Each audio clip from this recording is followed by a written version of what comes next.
Bab 261. Kemarahan. Leluhur roh sangat marah saat tahu kalau takdir yang dia lihat telah berubah lagi, bahkan saat dia mencoba melihat lagi dan lagi takdir itu terus berubah, tidak jelas akhir dari takdir tersebut. Kenapa? Kenapa orang ini lahir di saat seperti ini? Kenapa? Teriak leluhur roh dengan marah dan penuh kebencian.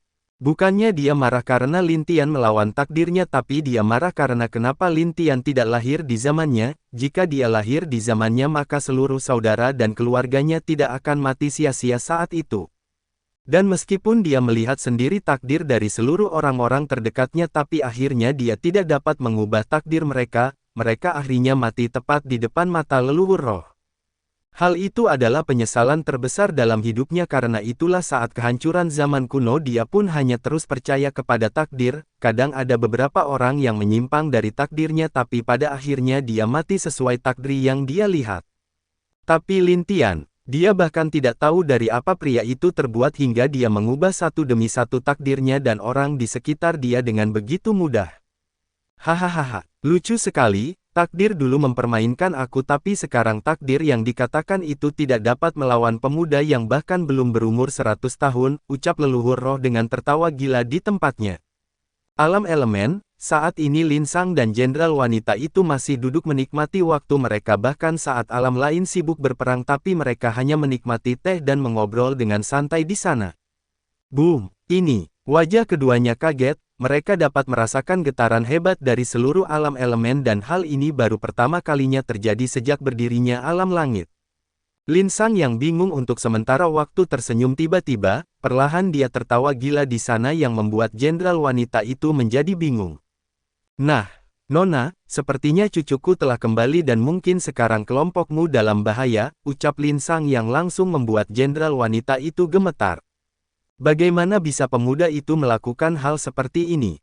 Itu mustahil baginya untuk mengalahkan Dewa Out Darah dan yang lainnya, jawab jenderal wanita. Kau salah. Cucuku itu lebih kuat dari apa yang kamu bayangkan, dan ada satu hal yang harus kamu tahu. Iya, karena cucuku berani menggunakan kekuatan tersebut maka sudah dipastikan dia tidak akan menyembunyikan siapa dia lagi, ucap Lin Sang dengan senyum penuh kebanggaan. Apa maksudmu? Tanya jenderal wanita itu. Oh, maksudku, kebetulan cucuku mendapatkan warisan Kaisar Langit dan sejarang dia adalah Kaisar Langit yang baru, jelas Lin Sang. Apa? Semua orang di sana termasuk jenderal wanita kaget, bagaimana tidak? Dia tentu jelas maksud dari ucapan Lin Sang itu. Tidak mungkin. Mana mungkin ada orang yang dapat mewarisi warisan yang ditinggalkan oleh Kaisar Langit itu, teriak jenderal wanita yang sekarang tidak setenang sebelumnya. Lin Sang tidak menjawab, dia lebih mengerti cucunya daripada yang lain sejak dia bertemu dengannya. Apalagi semua yang telah dilakukan Lin-Tian membuat dia bangga dan juga yakin tanpa syarat kepada Lin-Tian. Aura yang mirip tapi juga berbeda, ucap Dewa Penghancur dengan suara dingin. Tuan, sosok hitam muncul dan berlutut di hadapan Dewa Penghancur, tapi kali ini sosok itu benar-benar berbeda karena aura di tubuhnya sangatlah kuat.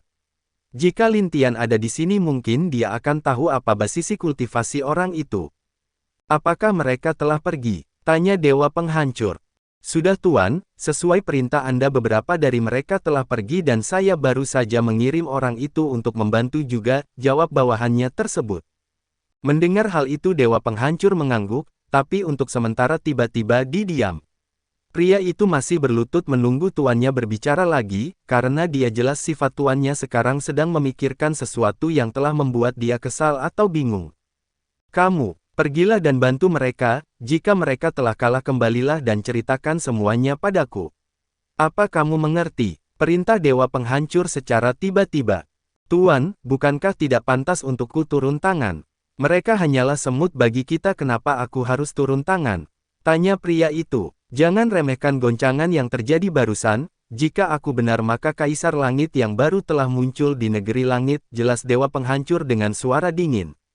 Itu, wajah pria berubah menjadi aneh, dia tentu mengerti apa yang dimaksud oleh Dewa Penghancur tapi baginya hal tersebut tidak mungkin adanya.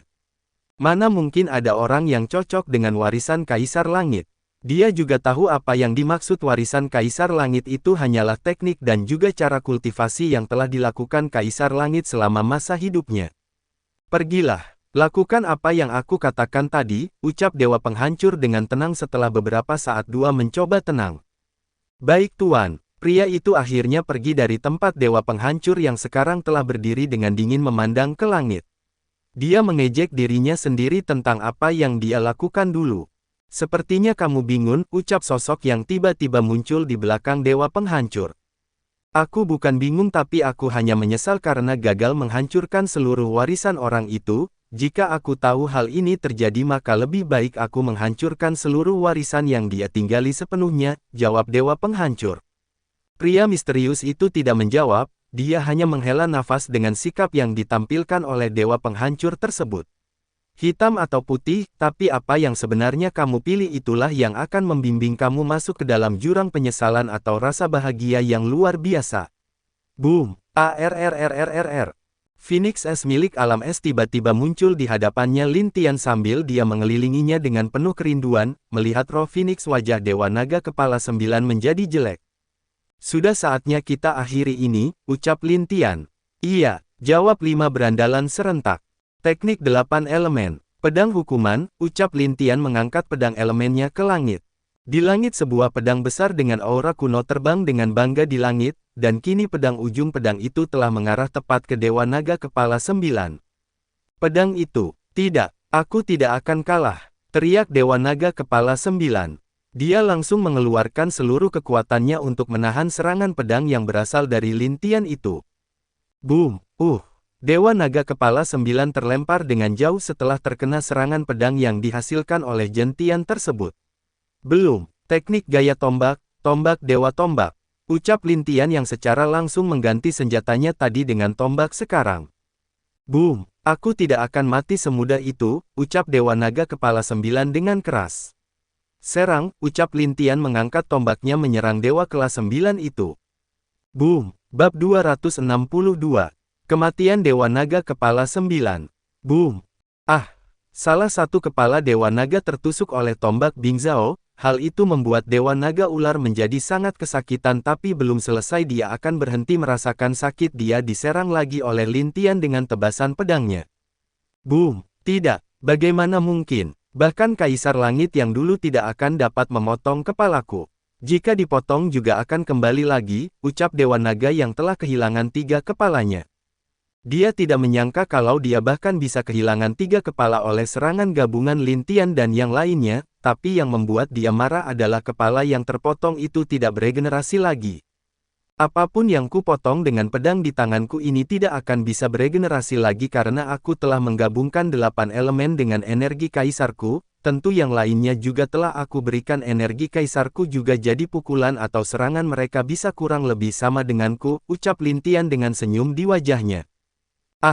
Dewa Naga Kepala 9 sangat marah, tapi dia tidak bisa melakukan apapun dengan 3 kepalanya yang terpotong. Boom! ARRRRRRR. Phoenix Es milik alam es dan juga pelindung dari Ying Huan Huan membekukan salah satu kepala Dewa Naga tersebut. Diikuti dengan Sukun dan Lang kecil menghancurkan kepala yang telah membeku itu dengan cakar mereka. Tidak, kenapa orang itu belum datang? Fikir Dewa Naga Kepala 9 yang sudah mulai ketakutan. Dia tidak menyangka di saat Lin Tian bergabung dengan saudara-saudaranya akan sekuat ini. Jika dia tahu mungkin dia sudah kabur sejak tadi dan jika dia kabut dari tadi mungkin 4 kepalanya tidak akan hilang. Sayangnya itu hanyalah penyesalan yang ada di hatinya, karena dia tidak bisa lagi mengembalikan waktu seperti semula tentu termasuk kepala yang telah hilang. Sial, kakak kenapa kau menghancurkan kepala mereka? Padahal aku ingin membuat sate naga, ucap bayi kecil melihat kalau 4 kepala dari Dewa Naga sudah hancur. Bukankah kau hanya membutuhkan dagingnya? Lihatlah, betapa besar badan naga kepala 9 ini, meskipun 9 kepalanya hilang aku yakin dagingnya cukup untuk pasukan kita, jawab Lin Tian. Gluk, tiba-tiba bayi kecil dan naga kecil saling pandang, mereka tiba-tiba seperti mengerti apa yang akan direncanakan oleh kakak mereka itu. Oi, kakak, apa yang harus kita lakukan? Jika kita membiarkan tubuh Dewa Naga ini jatuh ke kakak besar maka kita tidak mungkin dapat lebih banyak, ucap naga kecil dengan suara hanya mereka yang bisa mendengar. Sial, cobalah menipu mata kakak, dan sembunyikan beberapa daging mereka ke dalam cincin arau ruang rahasiamu, jawab bayi kecil. Baiklah, kalau begitu mari bekerja sama, ucap naga kecil setuju dengan rencana Bai Kecil. Boom! Ah! Salah satu kepala dari Dewa Naga langsung terputus dari serangan gabungan Bai Kecil dan juga Naga Kecil, lalu secara sembunyi-sembunyi di saat Lin Tian dan yang lainnya sibuk mereka langsung saling membantu menyimpan kepala Dewa Naga itu tanpa diketahui sedikitpun oleh Lin Tian. Kak, ekornya sepertinya enak, ucap Naga Kecil melihat ekor Dewa Naga ular yang berisi itu.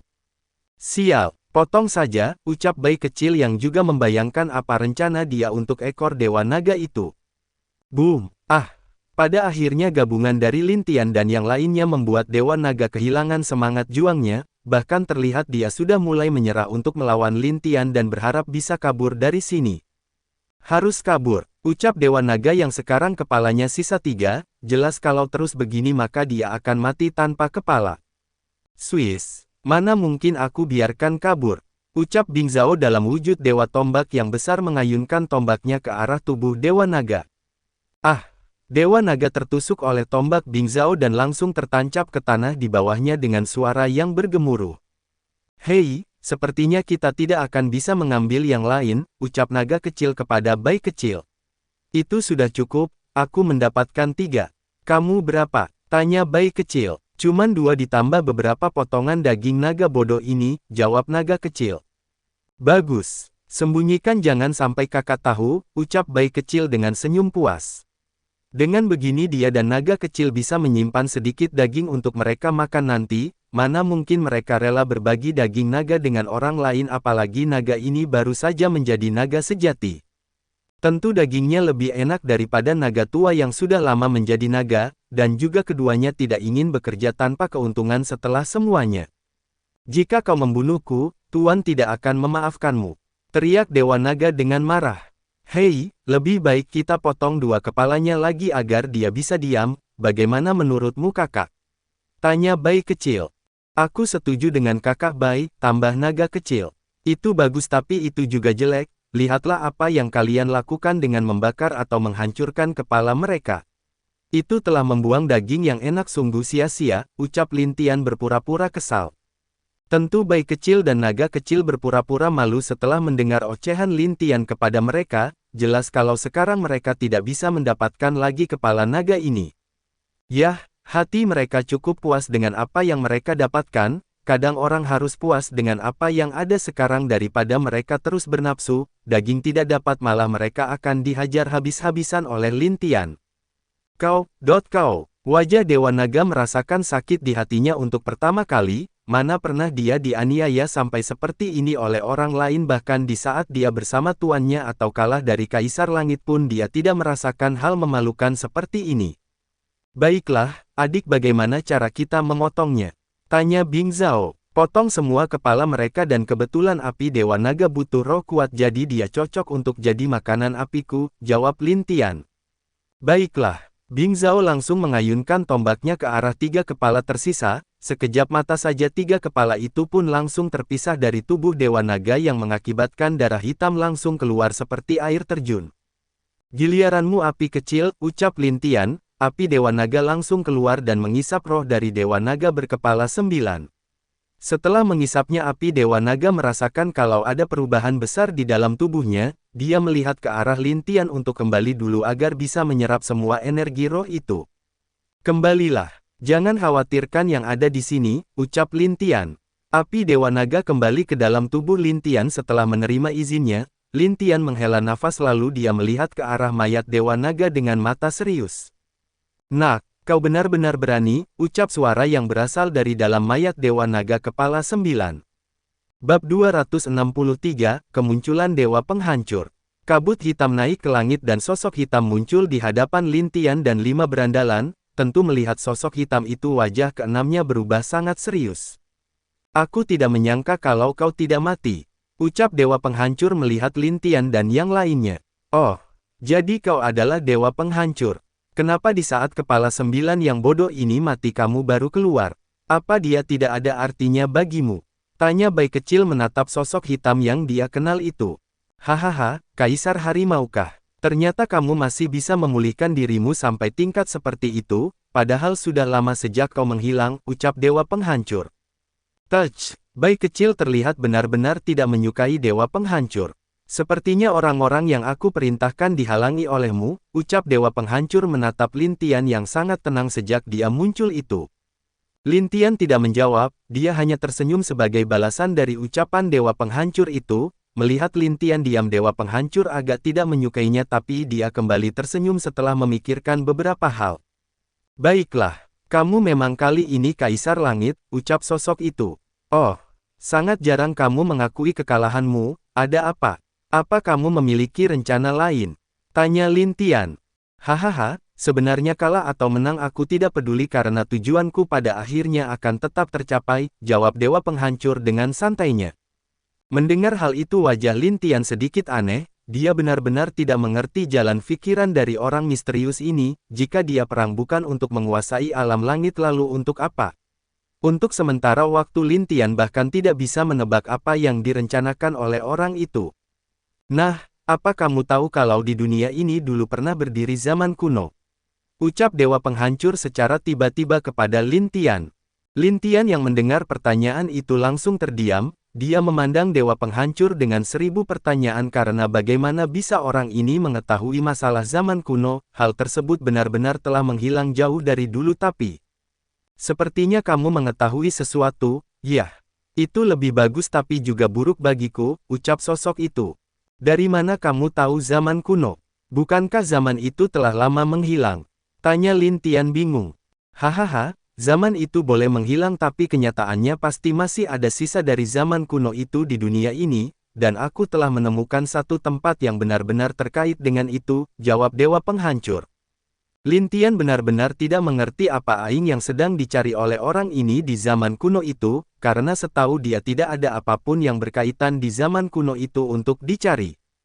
Aku pergi, sampai jumpa Kaisar baru, ucap sosok itu menghilang bersamaan dengan keputusasaan dari kelompok Dewa Laut yang tersisa. Lin Tian yang melihat orang itu pergi tidak menghentikannya, karena dia masih mempunyai hal yang harus dia lakukan di sini sekarang. Kakak, bunuh semuanya, dan bawa Dewa Laut Darah ke hadapanku, ucap Lin Tian. Baik, 5 berandalan langsung pergi dari sisi Lin Tian dan menuju ke tempat perang masih berlangsung, mereka langsung membantu kelompok 3 jenderal serta menangkap Dewa Laut Darah yang sudah panik melihat semua yang terjadi di depannya. Bom, kenapa, teriak Dewa Laut Darah memandang ke arah Lin Tian dengan kebencian. Dia jelas akan berhasil jika Lin Tian dan yang lainnya tidak datang. Dia jelas akan menang jika Lin Tian tidak membunuh Dewa Naga Kepala 9. Dan dia akan menang jika mereka semua mati di tangan tuannya, tapi jelas kalau tuannya sudah tidak menganggap dirinya berguna lagi karena telah gagal di sini. Bahkan karena dia, banyak pasukan yang telah diciptakan oleh tuannya dengan sumber daya yang sangat luar biasa banyaknya mati karena kegagalannya. Jadi sekarang dia hanya bisa membenci pemuda tampan yang telah datang menghancurkan semua rencananya itu, jika dia bisa maka dia sangat ingin membunuh Lin Tian dengan tangannya sendiri. Kenapa katamu? Itu karena kamu telah melakukan banyak dosa, ucap Jenderal Zhao yang pergi menyerang Dewa Laut Darah. Hahaha, kau katakan aku banyak dosa. Jadi kau berpikir Kaisar Langit tidak berdosa. Apakah kamu benar-benar telah tenggelam dengan sifat baik orang itu sehingga kau tidak bisa melihat kenyataan yang ada? Teriak Dewa Laut Darah dengan emosi, dia tidak peduli lagi dengan hidup dan matinya karena dia sudah menerima kekalahan yang dia dapat sekarang. Lin Tian yang mendengar ucapan Dewa Laut Darah sedikit mendesah, dia benar-benar tidak mengerti apa yang dilakukan oleh Kaisar Langit sampai bisa membuat Dewa Laut Darah membenci dan mengkhianati dirinya. Kamu tidak pantas menyebut nama Kaisar Langit. Teriak marah Jenderal Zhao, walau dia tidak mengerti maksud dari perkataan Dewa Laut Darah tapi dia bisa merasakan kebencian yang berasal dari Dewa Laut Darah untuk Kaisar Langit terdahulu. Boom, Dewa Laut Darah memuntahkan seteguk darah lagi, dia juga terbaring lemah di tanah dengan kedua matanya memandang langit yang ada di atasnya. Sepertinya aku benar-benar gagal, padahal sedikit lagi, dan sedikit lagi aku akan berhasil menghancurkan istana itu, ucap Dewa Laut Darah yang tiba-tiba meneteskan air matanya di hadapan Jenderal Zhao yang kaget. Lin Tian langsung muncul di hadapan Dewa Laut Darah, dia memandangi Dewa Laut Darah dengan ekspresi bingung. Apa yang terjadi dulu? Dan siapa Dewa Penghancur itu? Bisakah kamu ceritakan padaku? Tanya Lin Tian. Aku tidak bisa, semua yang terjadi dulu adalah dosa yang aku lakukan bersama beberapa orang dan hal itu adalah kejadian yang memalukan bagi alam langit. Tapi apa? Aku dan mereka terpaksa melakukannya karena jika kami tidak melakukan hal itu maka kami dan mungkin seluruh alam langit akan berdampak karena kejadian itu, lanjut Dewa Laut Darah dengan menghela nafas sedih tanpa memandang Lin Tian sedikitpun. Apakah itu benar-benar tidak dapat kamu katakan? Tanya Lin Tian dengan serius. Dewa Laut Darah menggelengkan kepalanya dan untuk pertama kali dia memandang Lin Tian dengan tatapan yang berbeda dari yang sebelumnya. Aku ingin menanyakan satu hal kepadamu, apakah bisa? Tanyakanlah, jawab Lin Tian. Untuk apa kamu menjadi Kaisar Langit? Apakah itu karena warisan orang itu? Makanya kamu menjadi Kaisar Langit? Tanya Dewa Laut Darah. Tidak. Itu tidak ada urusannya dengan warisan Kaisar Langit, tujuanku untuk menjadi Kaisar Langit adalah untuk hidup tenang bersama keluargaku di mana kekuatan adalah nomor satu di sini, jawab Lin Tian. Hanya karena keluargamu? Tanya Dewa Laut Darah dengan serius. Iya, jika tidak ada warisan Kaisar Langit pun aku masih bisa menjadi Kaisar Langit yang sebenarnya, jadi di mataku warisan itu tidak terlalu penting, jawab Lin Tian.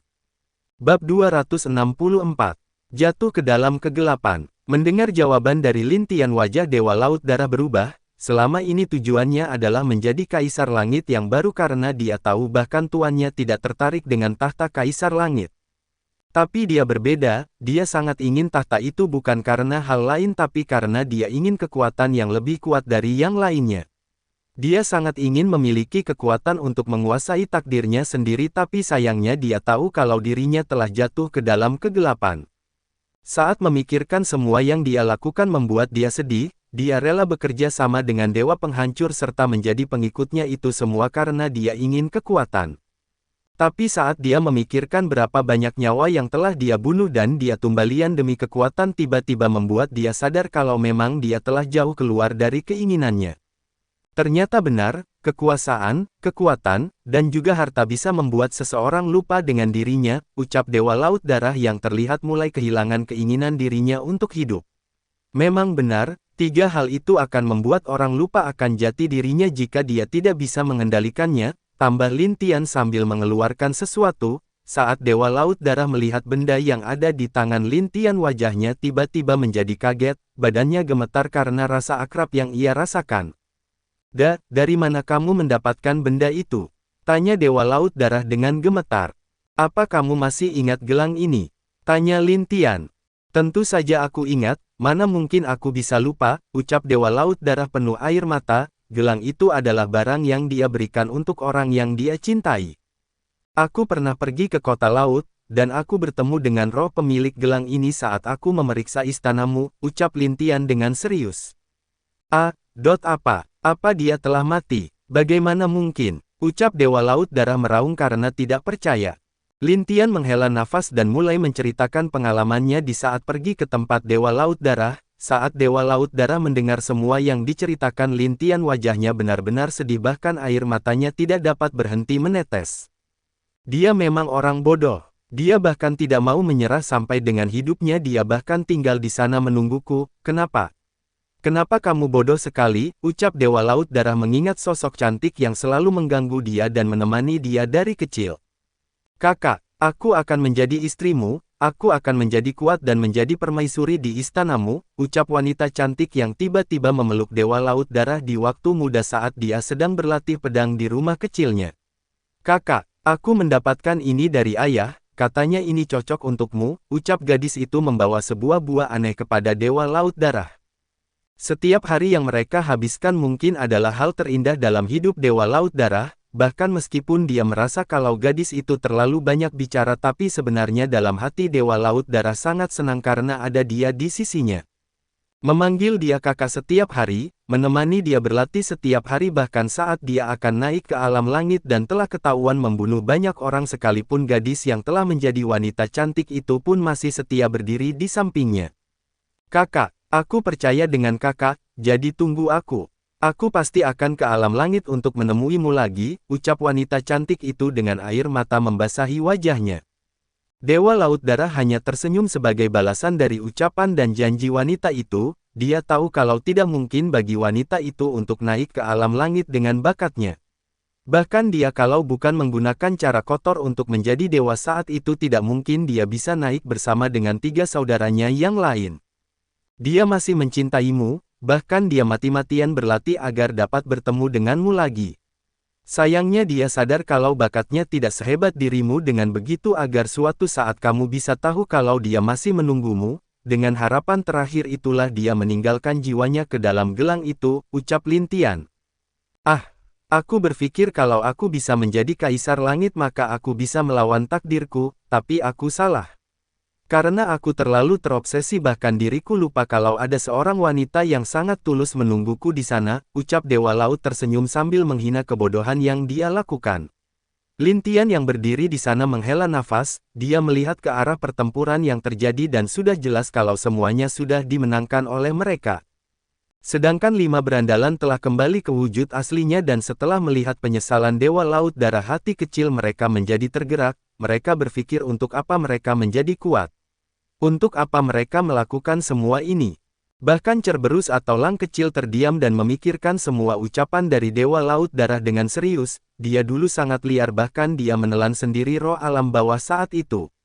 Dan akibatnya dia harus terkurung serta melayani Dewa Neraka karena apa yang dia lakukan. Klang, gelang yang ada di tangan Lin Tian hancur dan tiba-tiba cahaya putih masuk ke dalam alis Dewa Laut Darah, cahaya itu berubah menjadi sosok yang sangat dia kenal. Kakak. Ucap sosok itu yang membuat Dewa Laut Darah bergetar. Kamu, maafkan aku Cier, aku benar-benar salah dan aku benar-benar telah melakukan dosa yang besar terhadap dirimu, ucap Dewa Laut Darah di alam sadarnya sambil berlutut. Tidak, kakak tidak pernah salah. Cier tahu kalau kakak melakukan semua itu untuk Cier, jawab wanita itu dengan senyum lembut. Tapi aku, kakak, jika kita bereinkarnasi bersama apakah kamu mau menjadi suamiku? Apakah kamu mau menjadi pangeranku meski aku lebih lemah darimu? Tanya wanita itu dengan lembut. Aku mau, bahkan jika kita bereinkarnasi sampai 100 kali kamu akan tetap menjadi wanitaku, adikku Cier yang ceria, jawab Dewa Laut Darah. Baguslah, kalau begitu aku pergi dulu kakak, ucap wanita itu. Bisakah kita pergi bersama? Tanya Dewa Laut Darah dengan lemah. Tentu. Tunggu sebentar, ini tidak akan lama, ucap Dewa Laut Darah. Hehe, pria itu orang baik kakak. Jadi berikan dia sedikit kemudahan, ucap si wanita. Aku tahu itu. Dewa Laut Darah membuka matanya dan menatap Lin Tian dengan senyum terima kasih yang tulus, meskipun ini bukan apa yang dia inginkan tapi ini adalah akhir yang baik untuknya sendiri. Aku hanya bisa mengatakan satu hal kepadamu, berhati-hatilah. Baik itu terhadap tuanku ataupun orang yang kamu anggap kaisar langit terdahulu, ucap Dewa Laut Darah mengingatkan Lin Tian. Aku mengerti, apakah ada yang kamu inginkan, jawab Lin Tian. Kalau begitu, bisakah kamu membakarku? Ucap Dewa Laut Darah. Bab 265. Penderitaan yang berbeda. Apakah kamu benar-benar ingin mati? Tanya bayi kecil agak aneh. Aku hanya ingin pergi bersama dengan wanitaku, dan aku hanya berharap dapat bereinkarnasi bersama dengan dia. Apakah kamu tahu Kaisar Harimau kalau di dunia yang kamu hidupi ini tidak mudah bagi orang-orang sepertiku untuk mendapatkan kebahagiaan? Jawab Dewa Laut Darah memandang bayi kecil dengan wajah yang bahkan tanpa sedikit pun takut dengan kematian. Bayi kecil terdiam, memang benar di dunia yang mereka hidupi ini tidak ada lagi yang namanya kebahagiaan tanpa kekuatan. Bahkan jika kamu mempunyai kekuatan jadi apa? Akan ada beberapa musuhmu yang akan memburu atau membunuh keluargamu tanpa pandang bulu. Hais, tapi kan kamu baiklah, aku bisa, jawab Lin Tian yang sedari tadi diam dan menghentikan kalimat yang akan dikeluarkan bayi kecil. Kakak, bayi kecil tidak mengerti kenapa Lin Tian bahkan mau mengabulkan keinginan dari Dewa Laut Darah. Dia dapat melihat kalau kakaknya mau, maka mungkin Dewa Laut Darah bisa menjadi bawahnya yang sangat setia dan juga akan berguna untuk dirinya, tapi... Terima kasih, ucap Dewa Laut Darah dengan tulus. Perlahan dia menutup mata seperti telah menerima semuanya, dan saat dia menutup mata saat itulah dia melihat seorang wanita cantik yang masih menunggu dia sampai bosan. Kakak, apakah sudah selesai? Tanya wanita itu. Aku bisa pergi bersamamu sekarang, ucap Dewa Laut Darah sambil menghelus kepala wanita itu. Aku bukan anak kecil kakak, ucap wanita itu agak jengkel atas perlakuan Dewa Laut Darah. Dewa Laut Darah hanya tersenyum, dia tiba-tiba menghela nafas berat dan merasakan penyesalan setelah semua yang pernah dia lakukan dulu. Bagaimana dia? Apakah dia bisa menjadi kaisar langit yang bermutu? Tanya wanita itu. Tentu, aku yakin dengan dia maka alam langit bisa maju dan lebih baik daripada di tangan bajingan itu, jawab Dewa Laut Darah dengan kepastian. Hehe, kalau begitu saat kita bereinkarnasi mungkin kita dapat hidup tenang dan lebih baik dari dulu, ucap wanita itu penuh kebahagiaan sambil menggandeng tangan Dewa Laut Darah. Sesaat keduanya menghilang menjadi cahaya. Saat itu Lintian yang berada tepat di depan tubuh Dewa Laut Darah tiba-tiba tersenyum melihat dua cahaya yang terbang ke atas langit. Yakinlah, di saat kalian bereinkarnasi dunia yang buruk ini akan jadi lebih baik di tanganku, ucap Lintian dalam hatinya. Dia langsung menggunakan kekuatan api dan membakar mayat Dewa Laut Darah dengan gelang yang masih dalam pelukannya itu. Kaisar, ucap tiga jenderal yang berada di belakang Lintian. Mereka benar-benar bingung kenapa Lintian menerima permintaan dari Dewa Laut Darah begitu saja. Padahal mereka berpikiran sama dengan bayi kecil, tidak hanya mereka tapi juga saudara Lintian yang lain juga berpikiran sama. Kalian yang tidak pernah merasakan kehilangan tidak akan dapat mengerti perasaan dia. Hanya di saat kalian merasakan hal yang sama dengan dia maka kalian akan mengerti dengan penderitaan yang dia alami, ucap Lintian yang membuat semua di sana terdiam. Bahkan beberapa prajurit terdekat juga ikut kaget dengan ucapan Lintian, bayi kecil yang sementara diam seperti mengerti sesuatu dan dia hanya menghela nafas berat. Kakak benar, jikapun kita pernah menderita belum tentu penderitaan yang kita alami lebih buruk dari orang lain bahkan mungkin ada yang lebih buruk dari kita, tambah Lintian yang kembali ke wujud kucingnya dan duduk di atas kepala Lintian dengan tenang. Baiklah, biarkan sisi alam Laut Darah menyerah, dan biarkan beberapa orang kepercayaan kita mengambil alih alam Dewa Laut Darah untuk sementara waktu, perintah Lintian. Baik Kaisar, jawab tiga jenderal dengan hormat. Setelah selesai mari adakan pertemuan, dan aku ingin seluruh alam langit tahu kalau aku Lintian Kaisar Langit baru akan duduk di tahtaku, ucap Lintian. Selamat kepada Kaisar Langit baru. Selamat kepada Kaisar Langit baru. Semua orang di sana berlutut setelah mendengar ucapan Lintian. Mereka merasa dengan Lintian menjadi Kaisar Langit yang baru mungkin untuk alam langit bergerak ke masa depan yang lebih baik dari sebelumnya. Sepertinya mereka belum kembali, apakah ada masalah? Fikir Lintian. Boom, Xianling terlihat menghalus jejak darah di bibirnya, dan memandang pria dengan pedang besar di tangannya itu. Kau adalah pemimpin pasukan khusus Istana Langit, memang kuat sayangnya bukan lawanku, ucap pria dengan pedang besar di tangannya itu.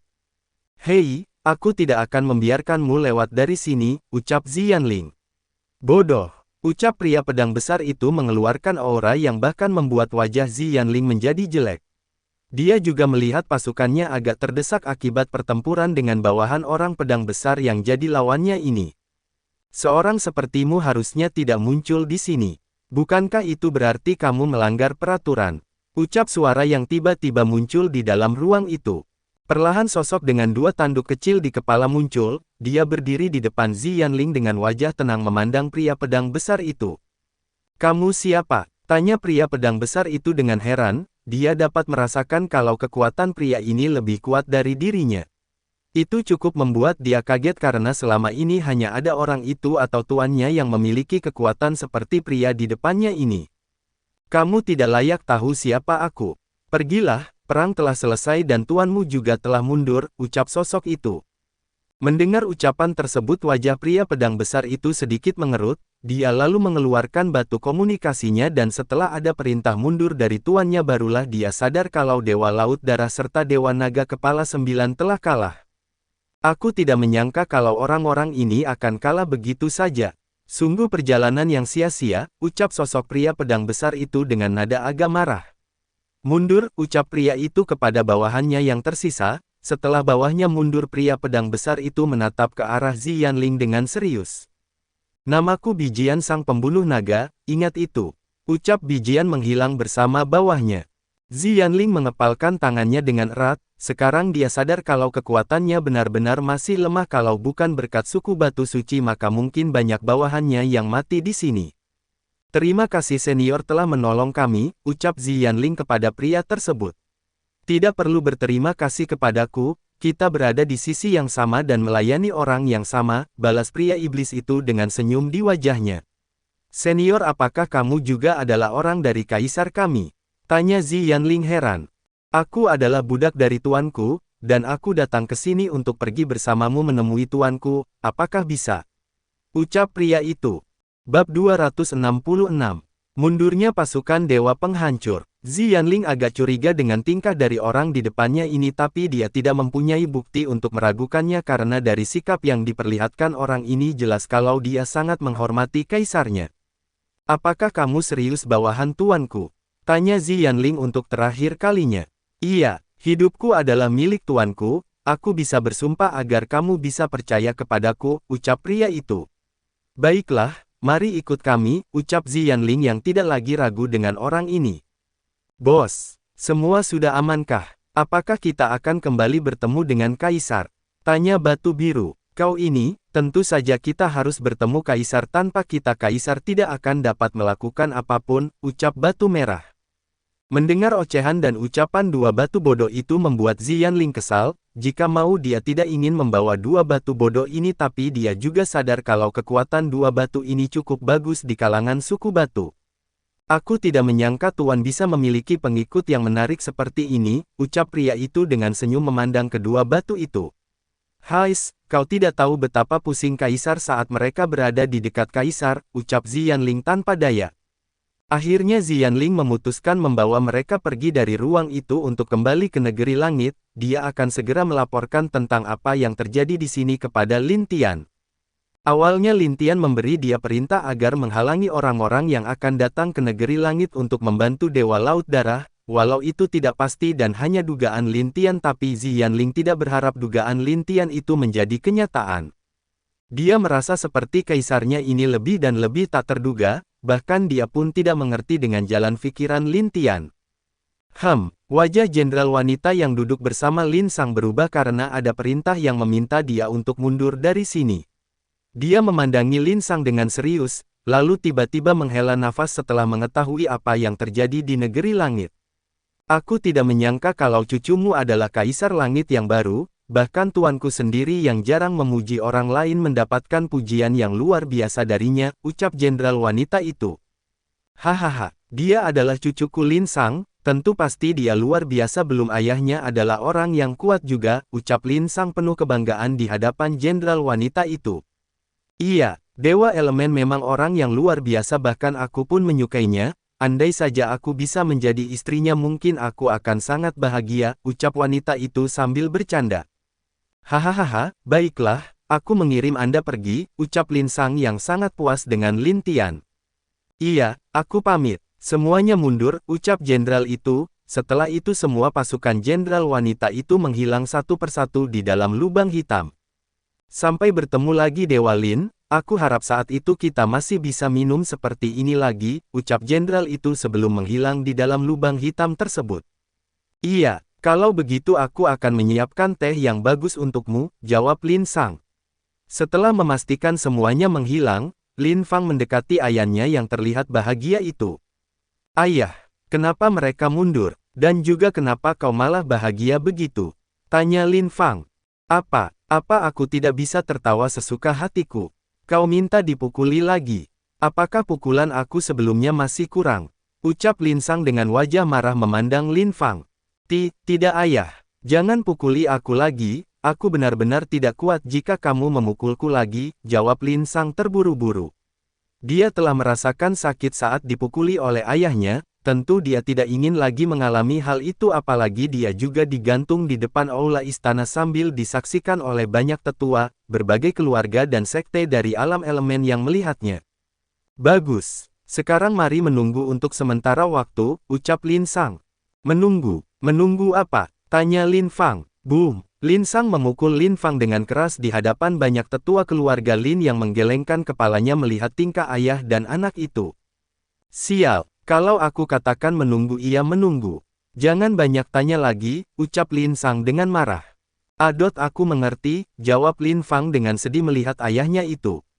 Lin Sang menenangkan dirinya dan meminta semua tetua dan seluruh petinggi dari berbagai keluarga serta sekte di alam elemen untuk berkumpul di Aula Elemen. Tentu hal yang sama terjadi di alam lainnya, seluruh pasukan Dewa Penghancur tiba-tiba saja mundur dari alam-alam itu tanpa ada yang tahu alasannya.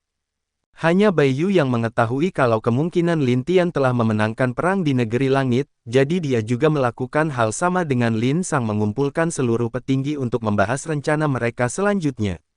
Bagaimana? Tanya Dewa Penghancur yang terlihat duduk dengan tenang di kursinya. Semuanya siap tapi masih membutuhkan waktu untuk membukanya dan juga uji coba kita berjalan dengan baik, jawab sosok yang berada di belakangnya itu. Itu bagus. Aku telah meminta semua pasukan kita untuk mundur dari alam-alam itu dan mari untuk sementara waktu kita tidak muncul ke dunia luar. Dewa Penghancur dengan tenang memberitahukan rencananya kepada pria tersebut. Apakah kamu yakin? Bagaimanapun negeri langit adalah milik dia, apakah kamu akan melepaskannya begitu saja? Tanya pria itu dengan serius.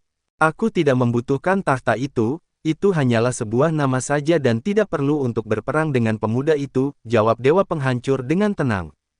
Baginya, tahta Kaisar Langit hanyalah sebuah sampah karena di matanya hanya ada kekuatan satu-satunya kekuasaan yang mutlak di dunia tempat dia hidup ini. Jikapun Lin Tian mendapatkan gelar Kaisar Langit baru, menurut dia itu tidak ada gunanya dan bahkan itu hanyalah sampah yang tidak berguna. Tentu saja pria yang ada di belakang Dewa Penghancur itu tahu semua tentang diri Dewa Penghancur dan dia sudah lama tahu kalau orang ini sangat bernafsu dengan yang namanya kekuatan. Bahkan dia tidak segan untuk mengorbankan orang-orang terdekatnya hanya untuk mencapai tujuannya, tapi bagaimanapun dia tidak bisa menyalahkan orang ini karena dia tahu siapa penyebab dari perubahan Dewa Penghancur.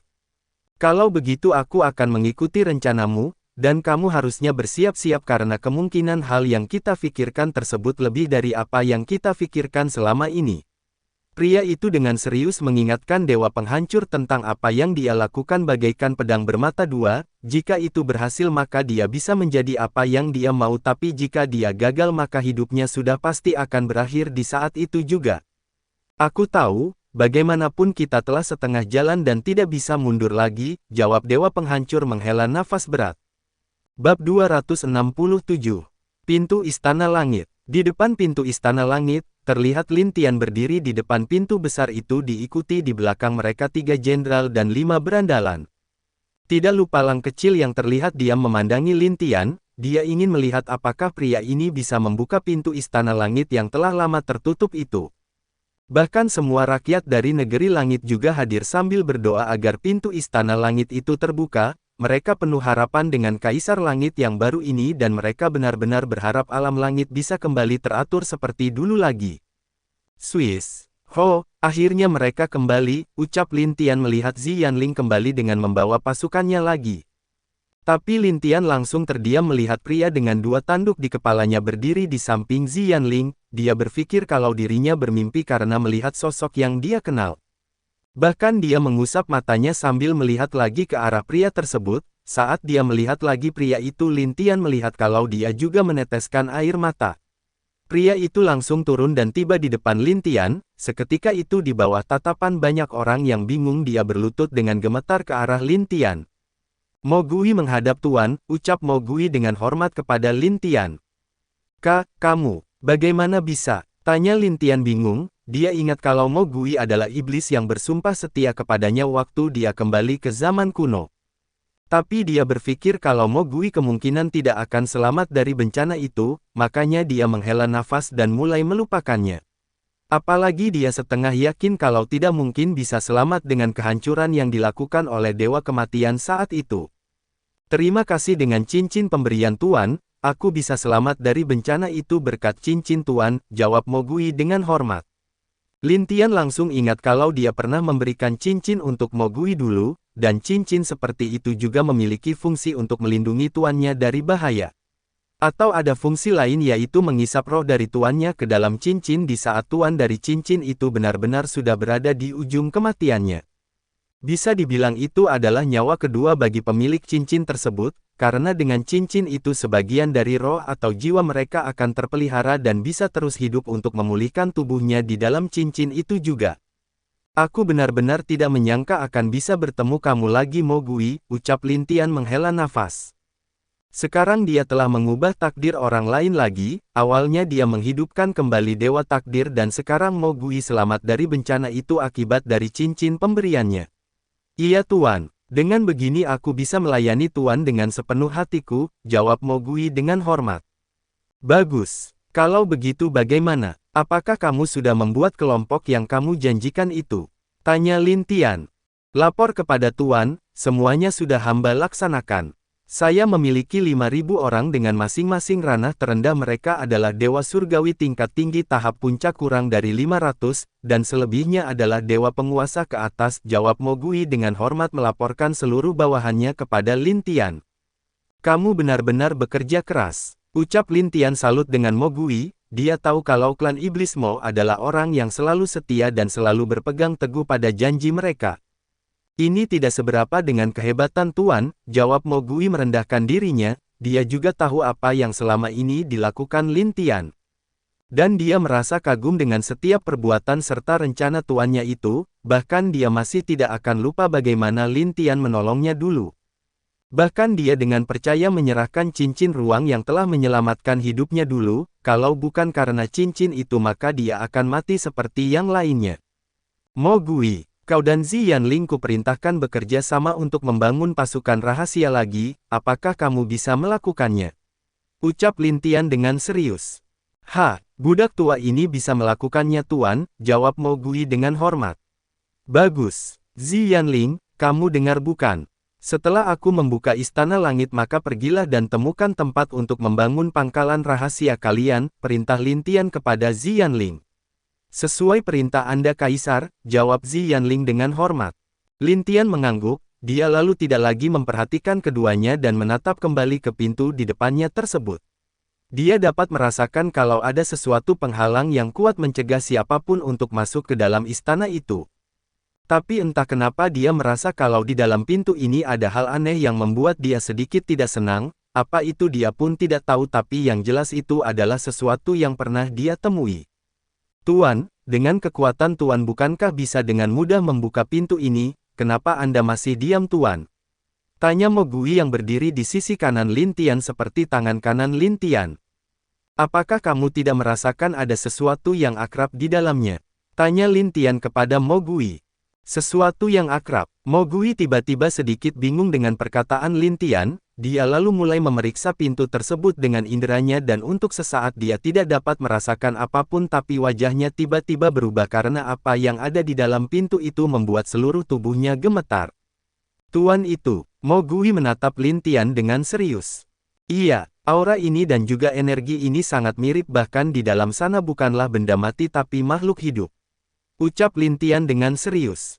Tuan ini. Setauku benda itu tidak hidup dan hanyalah benda mati dengan aliran energi yang besar, dan itu juga hanya ada di zaman kuno bahkan aku yang telah hidup selama ini tidak pernah menemukan jejak dari benda ini, ucap Mo Gui dengan seluruh tubuhnya gemetar ketakutan saat mengingat masa-masa di mana seluruh dewa yang berkuasa mati. Mo Gui, aku tahu kekuatanmu luar biasa jadi bersiaplah untuk menyerang. Aku tidak tahu kenapa benda itu ada di istana tapi aku hanya bisa menduga kalau ini ada hubungannya dengan Kaisar Langit terdahulu, jelas Lin Tian. Baik Tuan, ucap Mo Gui bersiap dalam posisi pertempurannya. Adik kecil, apakah ada masalah? Tanya Long Ao Tian yang tidak mengerti kenapa Lin Tian dan Mo Gui mengambil sikap tempur. Kakak, kalian menjauhlah dan bersiap jika ada sesuatu yang bahaya terjadi, ucap Lin Tian dengan serius. Apakah itu sangat serius? Tanya Bing Zhao. Iya. Mendengar dan melihat tatapan Lin Tian, Bing Zhao mengangguk dan langsung memerintahkan seluruh orang di sana menjauh dari pintu istana langit itu. Hitungan 3 akan aku buka, bersiap. 1, 2, 3. KAICCCKKK. Bab 268.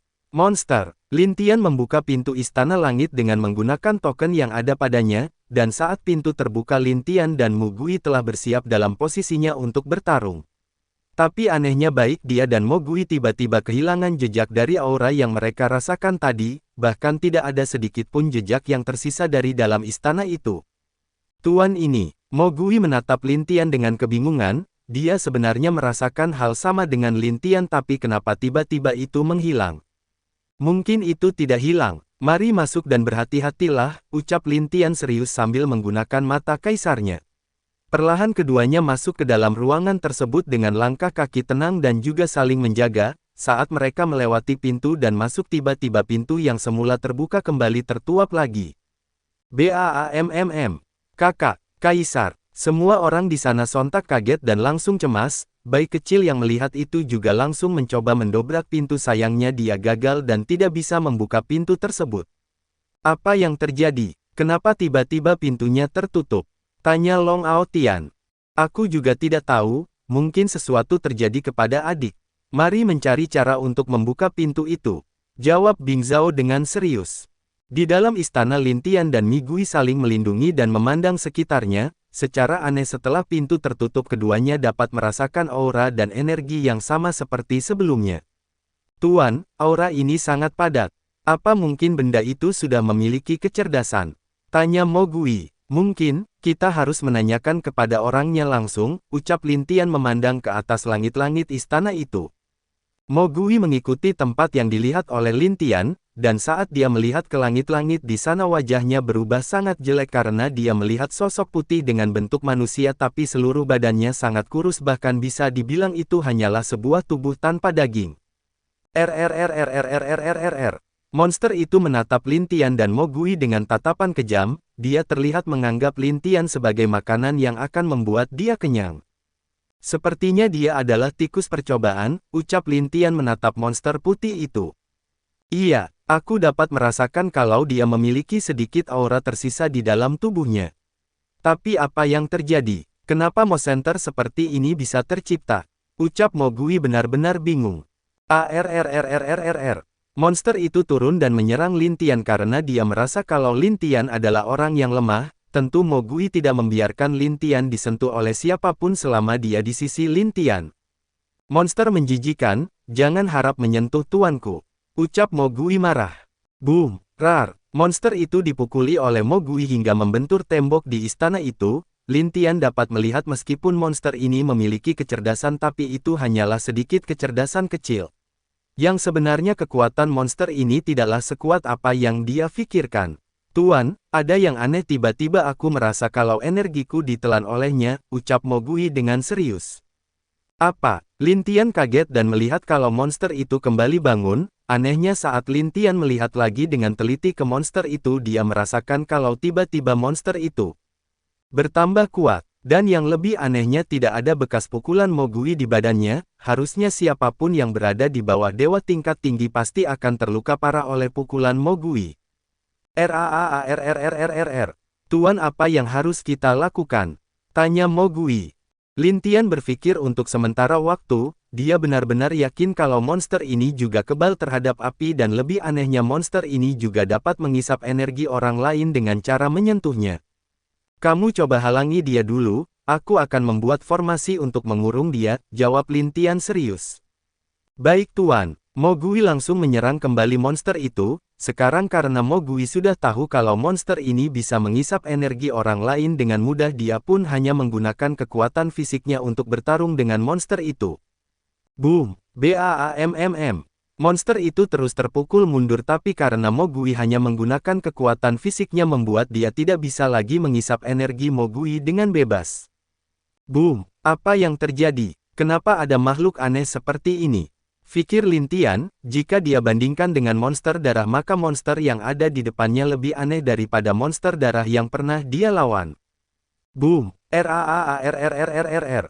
Formasi bintang pengunci. Ucap Lin Tian sambil membentuk bintang dengan tangannya. Perlahan di tengah-tengah Mo Gui dan monster itu sebuah bintang besar tergambar di lantai yang mewah tersebut. Mo Gui minggir, teriak Lin Tian. Iya, mendengar teriakan Lin Tian Mo Gui langsung menggunakan teknik pemindahan dan langsung berpindah di belakang Lin Tian dengan sangat cepat. Kunci, ucap Lin Tian. Boom, RAAARRRRRR. Monster darah itu ingin menyerang Lin Tian tapi dia gagal karena ada formasi yang menghalangi, bahkan formasi itu perlahan mengecil yang membuat monster itu terjebak di dalam kandang berbentuk bintang. RAAARRRRRR. Monster itu menatap Lin Tian dan terus menyerang Lin Tian dengan marah, bahkan dia terus mencoba menyerang formasi untuk mencoba kabur. Sayangnya formasi bintang buatan Lin Tian adalah formasi yang khusus dalam menjebak orang bahkan jika dia sekuat Mo Gui mungkin dikurung di sana tanpa terkecuali sedikit pun. Tuan apakah berhasil? Tanya Mo Gui yang agak kelelahan.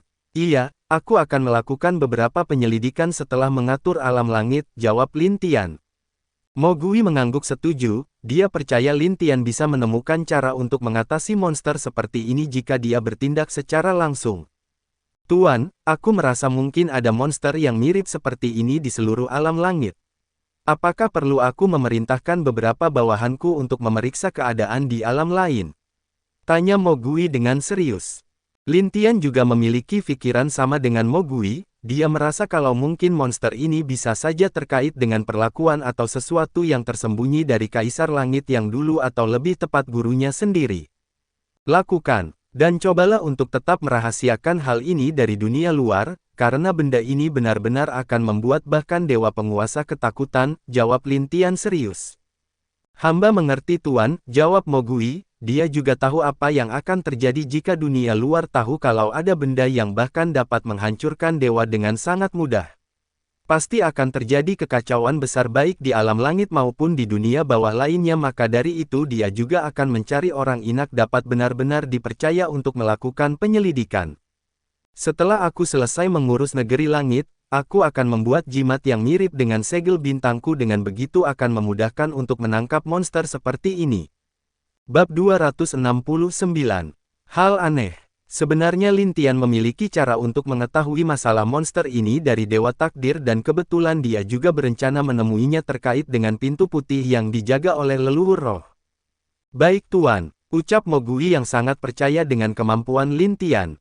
Baiklah, mati kita lihat dulu istana dan aula ini, jika cocok aku akan tinggal di sini tapi jika tidak aku akan kembali ke alam kehancuran, ucap Lin Tian yang sudah memiliki ide yang akan dia lakukan setelah pasti istana langit ini aman. Di dalam istana itu Lin Tian dan Mo Gui terus berjalan, bahkan mereka melewati setiap sisi halaman dan beberapa tempat yang mereka pikir harus dilihat. Saat Lin Tian melangkah ke dalam ruang harta istana langit wajah Lin Tian sedikit jelek karena dia menemukan kalau harta di dalam ruangan itu benar-benar telah menghilang sepenuhnya. Tapi dari apa yang dia dengar dari jiwa Kaisar Langit sebelumnya, dia telah menyimpan banyak harta di dalam ruang hartanya dan hanya dia atau pewarisnya yang dapat masuk ke dalam ruang harta itu. Tuan, apakah Anda salah? Di sini tidak ada apapun, ucap Mo Gui yang benar-benar merasa kalau di ruangan itu kosong. Sepertinya jiwa Kaisar Langit itu menyembunyikan sesuatu dariku, ucap Lin Tian yang sekarang benar-benar tidak percaya lagi dengan semua ucapan Kaisar Langit yang dulu. Kenapa dia meminta Lin Tian untuk membunuh 5 dewa alam bawah? Kenapa dia meminta Lin Tian untuk membuka istana langit tanpa mengatakan kalau ada monster di dalamnya? Dan yang lebih membuat Lin Tian curiga adalah kenapa banyak dari setiap musuhnya mengatakan kalau Kaisar Langit tidak pantas duduk di tahtanya. Tuan, sebenarnya aku dulu tidak peduli dengan alam langit ini, karena apa yang aku inginkan adalah menemukanmu tapi ada sekali bawahanku melaporkan kejadian aneh yang pernah dia lihat waktu berada di negeri langit ini kepadaku, ucap Mo Gui. Mo Gui menceritakan apa yang bawahannya pernah lihat di istana langit saat bawahannya itu penasaran dengan energi aneh dari dalam istana. Bagaimanapun kebanyakan bawahannya adalah orang-orang yang memiliki darah setengah iblis jadi tentu mereka sedikit lebih peka dalam menentukan energi dari makhluk lainnya. Saat itu bawahan Mo Gui melihat kalau ada beberapa orang membawa kotak seukuran kereta keluar dari dalam istana lewat belakang, dan karena semakin penasaran bawahannya pun mengikuti mereka tapi anehnya saat tiba di sebuah gua, tapi anehnya semua orang yang membawa batu itu menghilang tepat di dalam goa tersebut. Bahkan bawahannya pun tidak menemukan sedikit pun jejak dari orang-orang itu, lalu saat bawahannya itu keluar dan tak jauh dari tempat itu bawahannya mendengar teriakan. Maksudmu mungkin kalau goa itu adalah tempat untuk meneliti batu tersebut? Tanya Lin Tian serius. Iya, Aku waktu itu tidak terlalu peduli jadi hanya menganggap laporan itu tidak penting, jawab Mo Gui. Awalnya dia tidak terlalu peduli dengan apa yang terjadi di alam langit karena baginya hal yang paling penting adalah menemukan Lin Tian agar dia dapat berdiri dan membantu di sisinya. Apakah mungkin itu ulah Kaisar Langit? Ucap Lin Tian serius. Tidak tuan, itu bukan ulah Kaisar Langit, karena sewaktu itu bawahanku juga menyelidiki Kaisar Langit dan menemukan kalau Kaisar Langit saat itu tidak ada di istana. Bahkan ada informasi dari yang lain kalau dia berada di alam elemen selama beberapa bulan, jawab Mo Gui. Lin Tian yang mendengar itu lalu sadar kalau memang ayahnya pernah mengatakan kalau Kaisar Langit berbicara dengan dia dan juga berlatih bersama selama beberapa bulan, jadi siapa orang yang berada di balik ini semua. Dan Lin Tian benar-benar merasa kerepotan dengan semua hal yang dia temukan satu persatu ini. Sebenarnya kamu di mana selama ini? Aku merasa kalau tempat kamu berada sedikit lebih sepi dari alam lain kan? Ucap Lin Tian menatap Mo Gui mencoba melupakan semua hal yang merepotkan itu. Aku berada di alam api tuan, tuan mungkin pernah mendengar beberapa cerita berkaitan dengan alam api bukan? Jawab Mo Gui. Aku pernah mendengar tentang alam api yang tidak pernah memiliki penguasa alam bahkan setauku pernah satu kekaisaran yang berniat menjadi penguasa alam itu mati dengan seluruh keluarganya, jelas Lin Tian yang juga mengetahui masalah tersebut. Iya, itu semua adalah perintah dariku, ucap Mo Gui yang membuat Lin Tian kaget. Ulahmu, kenapa kamu menghancurkan kekaisaran itu? Tanya Lin Tian bingung. Itu karena perintah dari roh alam api. Dia tidak ingin ada yang menjadi penguasa sampai dia menemukan orang-orang yang benar cocok baginya, jawab Mo Gui. Cocok, menurutmu bagaimana denganku? Tanya Lin Tian. Tuan pasti akan ditolak langsung olehnya, maksud aku cocok adalah orang itu benar-benar hanya memiliki satu elemen yaitu api. Tentu juga bukan hanya elemen api syaratnya, karena itulah siapapun yang berniat menjadi penguasa jika dia tidak disukai oleh roh itu akan mati, jelas Mo Gui. Dia juga menjelaskan apa hubungan dia dengan roh api yang membuat Lin Tian mengangguk dan sedikit mengerti tujuan dari roh api. Begitu, aku sedikit mengerti kenapa dia memiliki syarat yang sulit untuk mencari penguasa alam api. Tapi jika alam langit ini damai maka aku akan membantunya, ucap Lin Tian berjanji. Akhirnya, Lin Tian dan Mo Gui kembali ke pintu istana untuk membuka lagi pintu tersebut. Karena dia tahu kalau orang di luar pasti sedang mencemaskan dirinya saat ini. Tuan, ada satu hal yang ingin aku konfirmasi darimu, apa itu boleh? Ucap Mo Gui saat berjalan di belakang Lin Tian. Silakan, apa itu? Tanya Lin Tian menyetujui permintaan Mo Gui. Apa mungkin untuk seseorang memiliki dua kepribadian berbeda? Atau apa mungkin ada orang yang sangat mirip tidak benar-benar mirip di dunia ini tanpa sedikit pun perbedaan? Tanya Mo Gui serius. Yang pertama mungkin bisa, tentu yang kedua juga bisa tapi itu hanya untuk manusia biasa bukan untuk dewa seperti kita. Itu karena saat anak kita lahir mereka akan memiliki energi atau aura yang berlawanan dari yang lainnya, jawab Lin Tian sambil menjelaskan alasannya. Itu mungkin aku salah mendengar informasi atau bawahanku salah lihat, ucap Mo Gui yang sekarang bimbang apa harus mengatakannya atau tidak. Tapi pada akhirnya dia tidak lagi ingin mengatakan hal itu kepada Lin Tian. Ayo kita buka pintunya, ucap Lin Tian. Baik tuan, jawab Mo Gui dengan hormat. Lin Tian menggunakan tokennya lagi untuk mencoba membuka pintu, dan hal itu berhasil karena pintu perlahan-lahan terbuka kembali. Crack, bab 270. Tidak sengaja, sial, bagaimana ini? Apakah kita dobrak saja? Ucap Lin Guang yang sangat tidak sabar untuk membuka pintu istana itu. Baiklah, mari kita dobrak, ucap dua patung batu secara serentak tapi mata mereka melihat ke arah lain bukan fokus dengan pintu di depan mereka. Ziyanling yang melihat tingkah konyol dua patung batu tersebut sangat ingin menendang pantat mereka tapi dia tahu kalau dia melakukannya hal itu hanya akan membuat dia yang kesakitan jadi dia masih diam dan mencoba mencari cara untuk membuka pintu itu. Baiklah, kalian pukul dengan keras dan aku akan menendangnya dengan tendangan petir guang, ucap Lin Guang sambil memerintahkan para batu itu. Sial, kalian berhenti, jangan coba-coba, ucap Ziyanling yang melihat kalau ketiganya mendekati pintu istana untuk melakukan apa yang mereka katakan tadi. Halo Tuan Zi, kita harus melakukannya jika terlalu lama bagaimana jika sesuatu terjadi dengan Kaisar? Bukankah kita nanti akan menyesal jika hal buruk terjadi kepada Kaisar? Ucap batu merah dengan serius. Xianling merasa kalau membawa dua patung ini adalah pilihan bodoh, dan dia merasa tertekan saat tahu kalau dia juga yang telah meminta Lin Tian membawa mereka ke sini. Memang benar, penyesalan itu akan datang setelah kita merasakan kekalahan atau penderitaan, ucap Xianling dalam hatinya. Akibatnya Xianling tidak dapat mencegah dua batu bodoh yang membuat dia tidak bisa menjawab setiap perkataan batu tersebut. Tapi pada akhirnya Xianling ditenangkan oleh tiga jenderala yang lainnya, karena mereka merasa kalau dia batu dan sepupu kaisar mereka akan mengalami nasib yang buruk. Baiklah, hitungan ketiga maka mari serang bersamaan, ucap Lin Guang.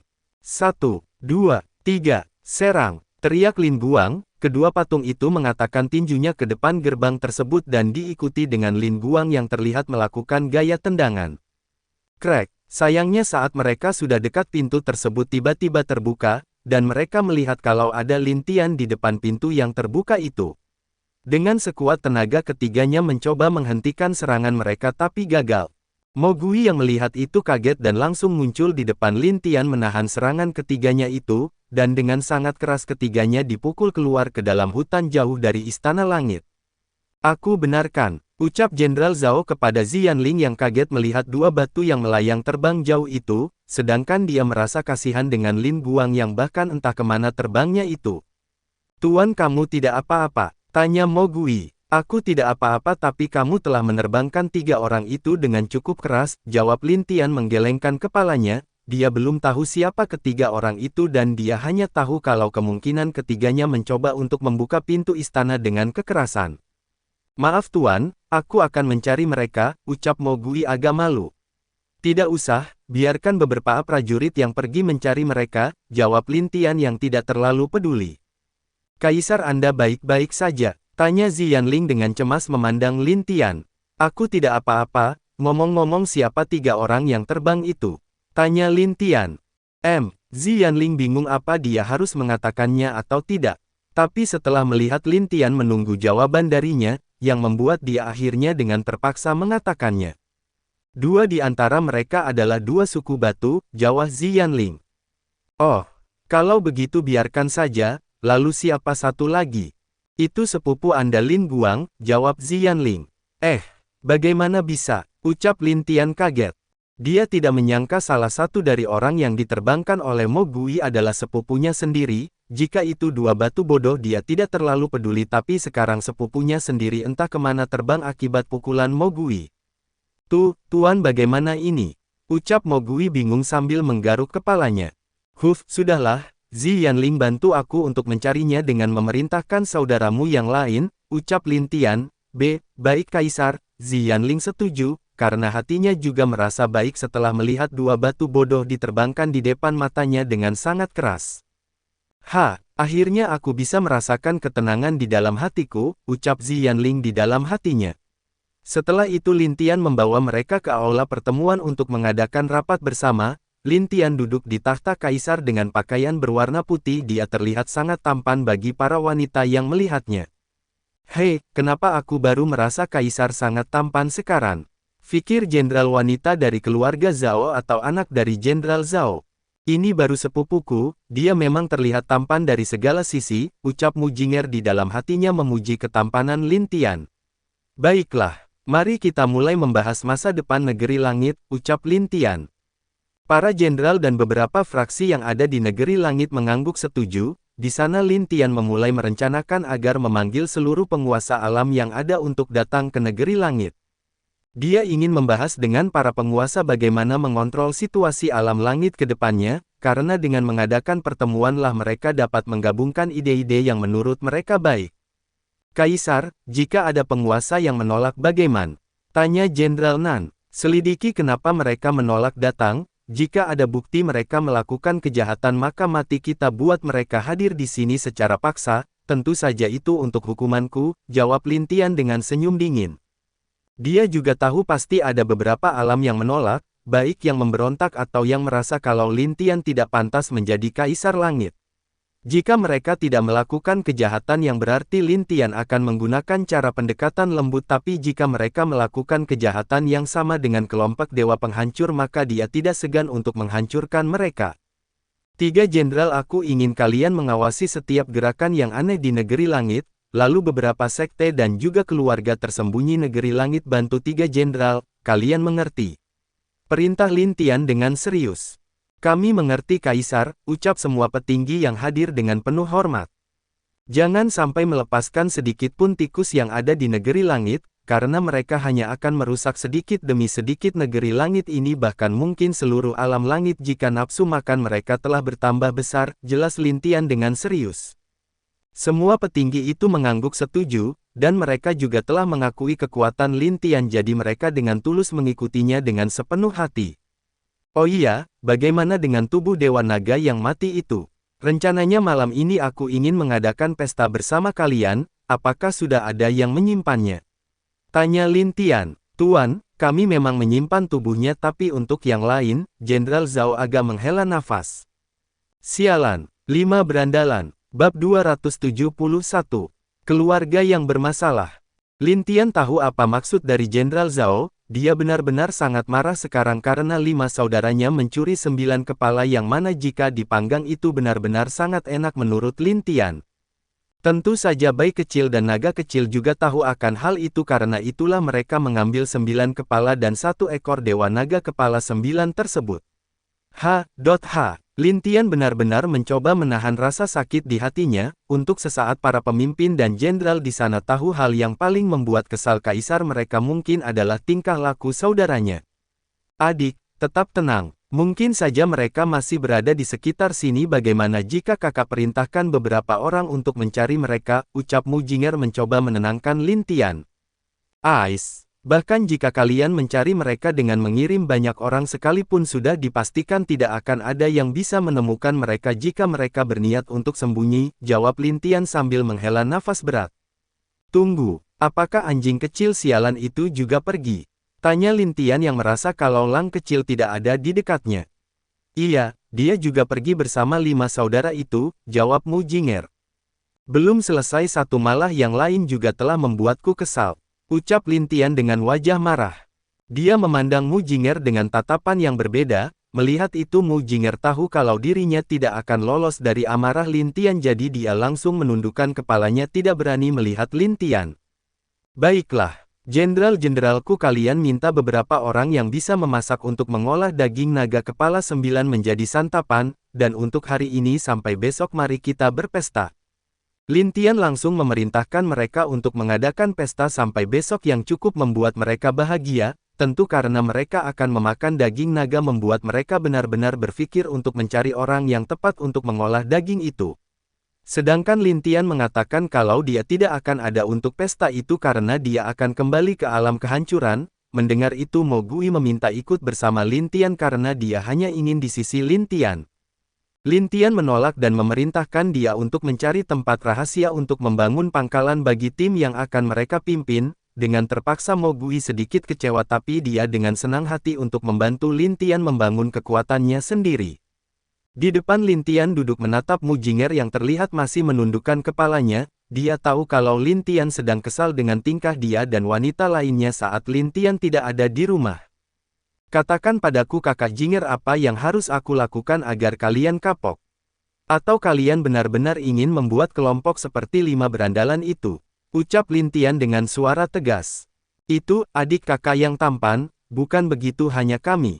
Dia tiba-tiba tidak bisa melanjutkan apa yang akan dikatakan karena saat dia menatap mata Lin Tian jelas kalau dia salah satu kata saja maka kelarlah hidupnya. Iya, hanya kami apa? Tanya Lin Tian sambil masih menatap Mu Jinger. Kakak salah, ucap Mu Jinger dengan pasrah. Hanya itu, tanya Lin Tian lagi dengan wajah kesal. Mu Jinger tidak dapat berbicara lagi, dia tahu semakin dia berbicara Lin Tian akan semakin kesal. Dan untuk pertama kalinya ini dia merasa kesal dengan ulah berandalan kecil. Mungkin jika orang-orang bermasalah ini tidak melakukan kejahatan di muka maka Lin Tian pasti tidak akan menyinggung masalah dia dan wanita-wanita lainnya yang mabuk sampai berhari-hari itu. Bagus, kalau begitu kakak ikut denganku kembali ke alam kehancuran. dan aku ingin memanggil kedua kakek untuk membahas bagaimana menangani kalian, ucap Lin Tian dengan tegas. Saudaraku yang baik, bagaimana jika tidak memanggil kakek? Atau memanggil ayah atau paman Lin? Tidak baik untuk memanggil mereka hanya karena masalah ini bukan? Mu Jinger mencoba mencari cara agar Lin Tian tidak memanggil kedua kakek itu, karena dia tahu jika mereka berdua datang maka tidak akan ada hari baik bagi dia dan yang lainnya. Tapi Lin Tian tidak lagi peduli karena dia benar-benar kesal dengan tingkah laku keluarganya ini, tentu yang membuat dia kesal adalah wanita-wanita di keluarganya yang sungguh berani minum dengan gaya terbuka tanpa sepengetahuannya. Tidak, ikut atau tidak. Jika kakak berani kabur maka aku akan mengirim kakak ke alam bawah untuk bekerja di istana pengadilan dengan didampingi suku batu. Lin Tian mengancam dengan jelas Mu Jinger. Tentu, mendengar kata suku batu membuat Mu Jinger langsung merinding karena dia tahu kalau kebanyakan suku batu itu adalah orang-orang bodoh yang selalu berisik dan membuat ulah di mana-mana. Bekerja ke alam bawah tentu tidak masalah. Tapi, bekerja dengan suku batu bagaimana dia bisa tahan meski hanya 1 hari saja di sana? Oh, sepupuku yang baik aku akan ikut tapi jangan buat aku bekerja di alam bawah. Mu Jinger benar-benar tidak dapat melawan sekarang, meskipun dia tahu kalau di luar dia bisa bersikap dingin tapi dengan keluarganya sendiri apalagi Lin Tian yang sudah memiliki sifat mirip dengan kakeknya mana mungkin dia bisa melawan apalagi Lin Tian jauh berkali-kali lebih baik dari kakeknya. Bagus, itu yang terbaik, ucap Lin Tian puas. Akhirnya dia memanggil Mo Gui agar dia terus memperhatikan situasi negeri langit, dan sampai sorenya dia juga membuat beberapa jimat inak dijanjikan kepada Mo Gui sebelumnya. Setelah itu barulah dia membawa Mu Jinger kembali ke alam kehancuran melalui gerbang portal keluarga Zhao. Gadis-gadisku, awas saja kalian, ucap Lin Tian dengan wajah yang tegas. Dia pertama masuk ke dalam gerbang portal diikuti dengan Mu Jinger yang terlihat seperti seorang anak-anak yang baru saja dimarahi. Di alam kehancuran, Mu Suanyin tiba-tiba saja menggigil, membuat dia bangun dari kursi di mana dia bersantai bersama wanita-wanita lainnya. Tentu di sana sangat lengkap, ada Bai Yu, Ming Bier dan wanita-wanita Lin Tian juga. Mereka merasakan hal yang sama tapi tidak terlalu peduli dengan masih melanjutkan kegiatan populer mereka. Apalagi sejak pasukan Dewa Penghancur mundur mereka menjadi lebih santai dan bebas dari segala kekhawatiran. Memang minum bersama kalian luar biasa. Kapan-kapan kita akan minum lagi seperti ini, ucap Ming Bier merasa puas dengan keadaannya sekarang. Nenek, aku setuju, lain kali mari kita cari beberapa anggur yang lebih baik untuk kita minum bersama Nek. Ucap Lan Jingyi yang wajahnya benar-benar sudah merah karena mabuk. Bab 272. Memarahi, mereka tidak tahu kalau akan ada badai yang siap menerjang mereka. Dan itu hanyalah masalah waktu sampai badai itu muncul sehingga membuat mereka benar-benar jatuh ke dalam keputusasaan walau mungkin itu hanya untuk sementara. Benar saja berselang hanya beberapa jam di malam itu Lin Tian muncul di depan istana kehancuran bersama dengan Mu Jinger yang masih dengan malu mengikuti Lin Tian. Salam Kaisar, ucap para penjaga dengan hormat saat melihat Lin Tian datang. Iya, jangan beritahu siapapun aku kembali dulu. Sekarang aku ingin tahu di mana ibu dan permaisuriku. Tanya Lin Tian kepada para penjaga. Melapor Kaisar, dari kemarin sampai sekarang mereka sepertinya masih berada di taman pribadi mereka dan belum keluar sejak saat itu, jawab para penjaga itu penuh hormat. Mendengar itu Lin Tian mengangguk dan langsung masuk tanpa sedikit pun menoleh lagi ke belakang. Dua penjaga yang melihat ekspresi Lin Tian tahu kalau kaisar mereka sedang marah. Apalagi saat mereka melihat Mu Jinger yang masih tertunduk malu di belakang kaisar mereka. Sepertinya malam ini akan heboh lagi, ucap salah satu penjaga. Aku juga merasakan hal yang sama denganmu. Apalagi setelah kaisar melihat bagaimana penampilan permaisuri dan yang lainnya di dalam. Yang lainnya juga setuju dengan temannya itu. Karena mereka tahu kalau kaisar mereka sendiri orang yang jarang minum, apalagi pesta-pesta seperti yang dilakukan para wanita di istana. Itu hanya akan membuat dia sangat kesal. Di alam elemen dan es, dua kakek Lin Tian mendapatkan pesan agar mereka datang malam ini ke alam kehancuran. Tentu saat-saat seperti ini mendapatkan pesan dari Lin Tian membuat mereka berdua sangat bingung. Tapi, Karena cucu kesayangan mereka yang meminta tentu mereka tidak menolak, jadi karena itulah mereka langsung memberikan tanggung jawab kepada dua paman Lin Tian yang malang dan mereka langsung bergerak menuju alam kehancuran. Ah, benar-benar sangat nikmat, menantuku yang baik. Bagaimana jika kita tambah minum lagi? Tanya Bai Yu yang terlihat sudah mengangkat botol anggur lagi. Iya, jawab Lan Jingyi dan Mu Suanyin dengan penuh semangat. Di antara mereka bertiga mungkin hanya Seng Chuer yang terlihat agak tidak tertarik dengan minum, bahkan dia telah mencoba beberapa kali membujuk semuanya agar berhenti.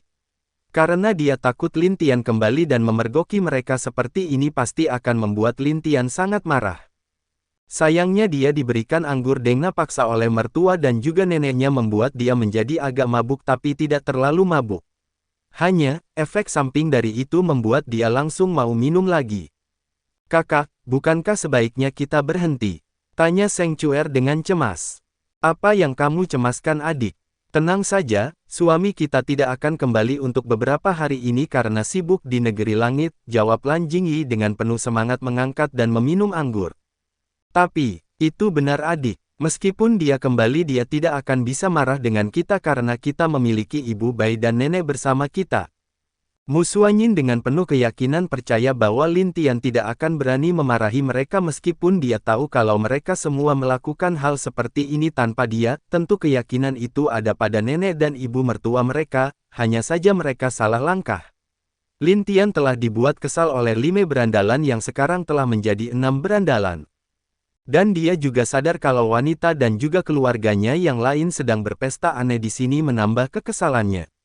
Tentu dia tidak akan melepaskan wanita-wanita ini bagaimanapun cara mereka untuk membela diri. Ho, jadi kalian berpikir kalau aku takut kepada ibu dan nenekku, begitu? Ucap suara Lin Tian yang dingin terdengar di telinga mereka semua. Hiks, semua wanita itu langsung menjatuhkan botol anggur mereka tanpa sadar dan berbalik badan secara serentak. Di mata mereka, mereka melihat sosok tampan dengan wajah dingin memandangi mereka dengan penuh amarah. Itu, suamiku kamu pulang. Ucap Mu Suanyin dengan agak gelisah. Iya aku pulang istri-istriku yang baik, jawab Lin Tian dengan suara yang jelas dia marah. Itu ibu harus pergi dulu, sepertinya jemuran ibu belum ibu angkat, ucap Bai Yu mencoba kabur. Ah, lihat nenek juga lupa kalau tadi sedang memasak dan apinya belum nenek padamkan. Ming Bier juga sangat ingin kabur sekarang setelah melihat wajah cucunya yang terlihat sangat marah memandangi mereka semua. Tentu Feng Yin dan wanita lainnya juga mencoba untuk kabur. Tapi, mereka telah meremehkan bagaimana marahnya Lin Tian setelah mendengar laporan kelakuan mereka semua. Diam, berbaris dan berlutut di sini. Jangan ada yang kabur. Bernai kabur maka siap tanggung resikonya. Teriak Lin Tian kesal. Semua wanita itu sontak kaget dan buru-buru mengambil posisi berlutut menghadap ke arah Lin Tian. Karena mereka keluarga tentu mereka sangat jelas bagaimana sikap Lin Tian jika dia sedang tegas. Jadi mereka tentu tidak berani sedikit pun merencanakan untuk kabur dari Lin Tian.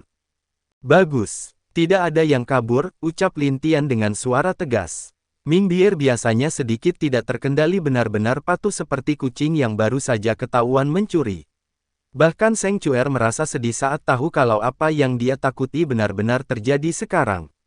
Jadi, siapa yang akan mulai duluan untuk berbicara jujur kepadaku? Tanya Lin Tian sambil duduk memandang para wanita yang berlutut itu.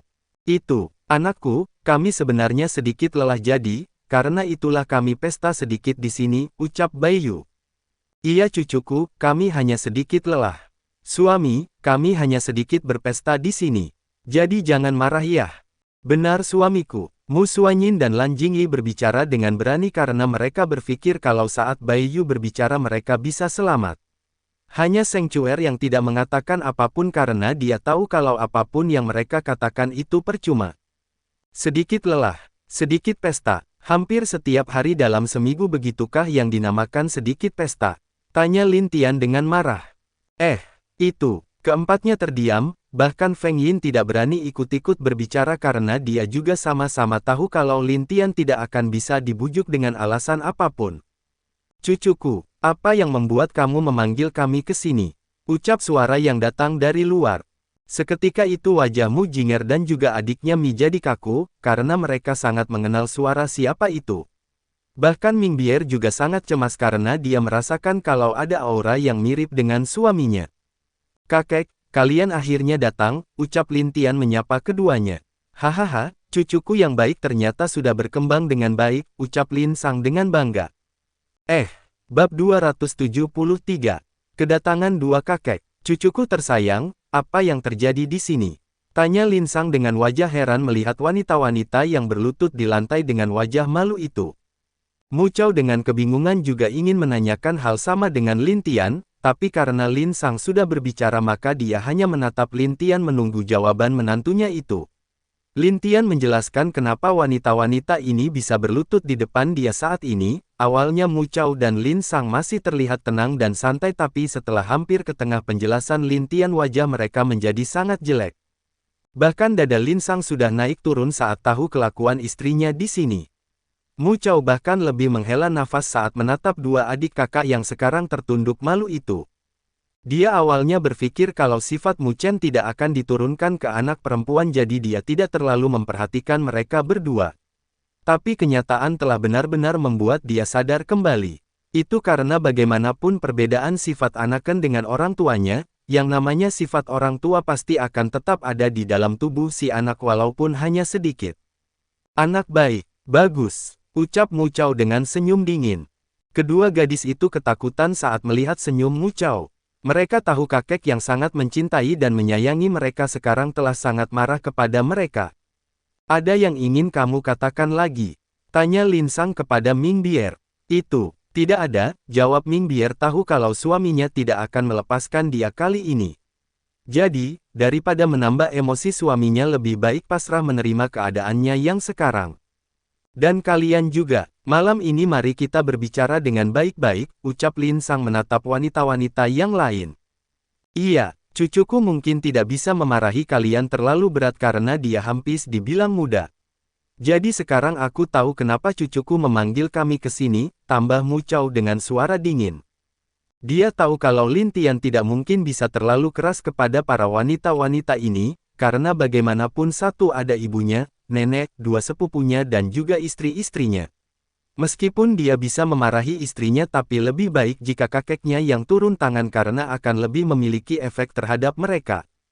Cucuku, kamu istirahat dulu. Serahkan mereka kepada kami berdua, ucap Lin Sang dengan lembut. Iya, kamu sudah sangat lelah karena masalah alam bawah ditambah dengan negeri langit. Jadi pergilah istirahat dulu. Mu Chao juga berbicara karena dia tahu kalau Lin Tian baru saja selesai bertempur di negeri langit, meskipun dia menang tapi dia belum sepenuhnya menguasai negeri langit. Dan baik dia maupun Lin Sang tahu kalau hal yang paling sulit adalah saat pertemuan seluruh penguasa beberapa hari ke depan. Karena itulah dia dan Lin Sang telah memutuskan akan pergi sendiri ke negeri langit, tentu juga ada Dewa Pedang dan Seng Lien yang akan ikut ke sana untuk bisa membantu mengurangi tekanan pada Lin Tian. Baiklah kakek-kakek, aku akan pergi istirahat dulu, jawab Lin Tian tidak menolak, sebenarnya dia juga lelah karena belum ada istirahat dan dia berencana menghabiskan malam hari ini bersama istri-istrinya tapi... Lin Tian menghela nafas sedih. Menatap punggung Lin Tian yang agak sedih wajah para wanita di sana merasa bersalah. Mereka tahu kalau pria muda yang terlihat tampan dan kuat ini juga memiliki keinginan di hatinya dan mereka juga tahu betapa besar tanggung jawab ada di pundak yang terlihat lembut itu. Suami maafkan aku, ucap Seng Chuer tanpa sadar sambil meneteskan air mata. Dia adalah wanita yang berhati lembut dan bisa dianggap di antara wanita Lin Tian, Seng Chuer memiliki perasaan yang lebih peka terhadap apa yang dia lihat. Satu itu karena dia memiliki roh kehidupan yang kuat dan yang lain adalah ini pertama kalinya dia melihat Lin Tian terlihat tidak berdaya sejak mereka bertemu. Hal sama juga dirasakan oleh Mu Suanyin dan Lan Jingyi, keduanya ingin mengatakan sesuatu tapi jelas mereka tidak bisa. Untung saja Seng Chuer sudah mengatakan hal yang ingin mereka katakan membuat mereka juga menatap Lin Tian dengan mata yang tulus dan penuh kasih sayang. Lin Tian menghela nafas, dia benar-benar tidak tahan melihat Seng Chuer menangis seperti itu, apalagi dia tahu kalau Seng Chuer sudah cukup menderita selama ini. Jadi dia berbalik berjalan mendekati Seng Chuer, dia dengan lembut mengusap kepala wanita cantik itu sambil menghapus air matanya. Aku tidak pernah menyalahkanmu, aku tahu di antara yang lain kamu adalah yang paling lembut. Dan aku juga tidak bisa marah dengan cuerku yang lembut ini, jadi jangan terlalu difikirkan, ucap Lin Tian dengan lembut. Tapi, Seng Cuer masih sedih karena meskipun dia tahu Lin Tian mengatakan yang sebenarnya tapi hatinya tetap merasa bersalah. Tidak masalah, jangan sedih lagi. Untuk kalian berdua terima hukuman kalian dengan baik. Dan jangan coba kabur-kabur lagi dariku, ucap Lin Tian menunjuk dua wanitanya yang lain. Baik suami, Lan Jingyi dan Mu Suanyin hanya bisa dengan patuh menyetujui ucapan Lin Tian. Itu bagus, kalau begitu aku akan tidur dulu. Selamat menerima hukuman, ucap Lin Tian melambaikan tangannya dengan tersenyum. Anakku. Cukaku. Ming Bier dan Bai Yu merasa ingin mencari pertolongan Lin Tian, tapi melihat Lin Tian pergi membuat mereka menjadi putus asa. Dan setelah Lin Tian pergi, dua pria tua itu langsung dengan keras memarahi satu persatu dari mereka, bahkan Seng Cuer yang tadi sedih menjadi pendiam tapi hatinya tetap masih bersalah. Keduanya tahu di antara para wanita ini hanya menantu kecil mereka yang sadar akan kesalahannya. Jadi, mereka tidak terlalu memarahi Seng Cuer, malah sebaliknya mereka dengan keras memarahi dua wanita yang lebih tua, yaitu Bai Yu dan Ming Bier. Kedua wanita tua itu langsung malu dan tidak bisa berkata apa-apa. Mu Jinger dan adiknya merasa kalau setelah kakek mereka masih ada ibu mereka yang siap membuat mereka menerima kenyataan yang lebih pahit dari ini. Tentu yang lebih beruntung adalah Mu Suanyin, Lan Jingyi, dan Seng Cuer karena mereka hanya akan dimarahi oleh dua orang tua ini dan tidak akan ada lagi yang memarahi mereka setelah ini. Lin Tian yang melihat dari jauh tersenyum dan dia tidak lagi memperhatikan keluarganya itu. Dia tiba-tiba mengeluarkan sebuah token dan merobek ruang. Setelah itu masuk ke dalam ruang itu tanpa ada yang mengetahui kalau Lin Tian tidak lagi berada di Istana Kehancuran. Bab 274.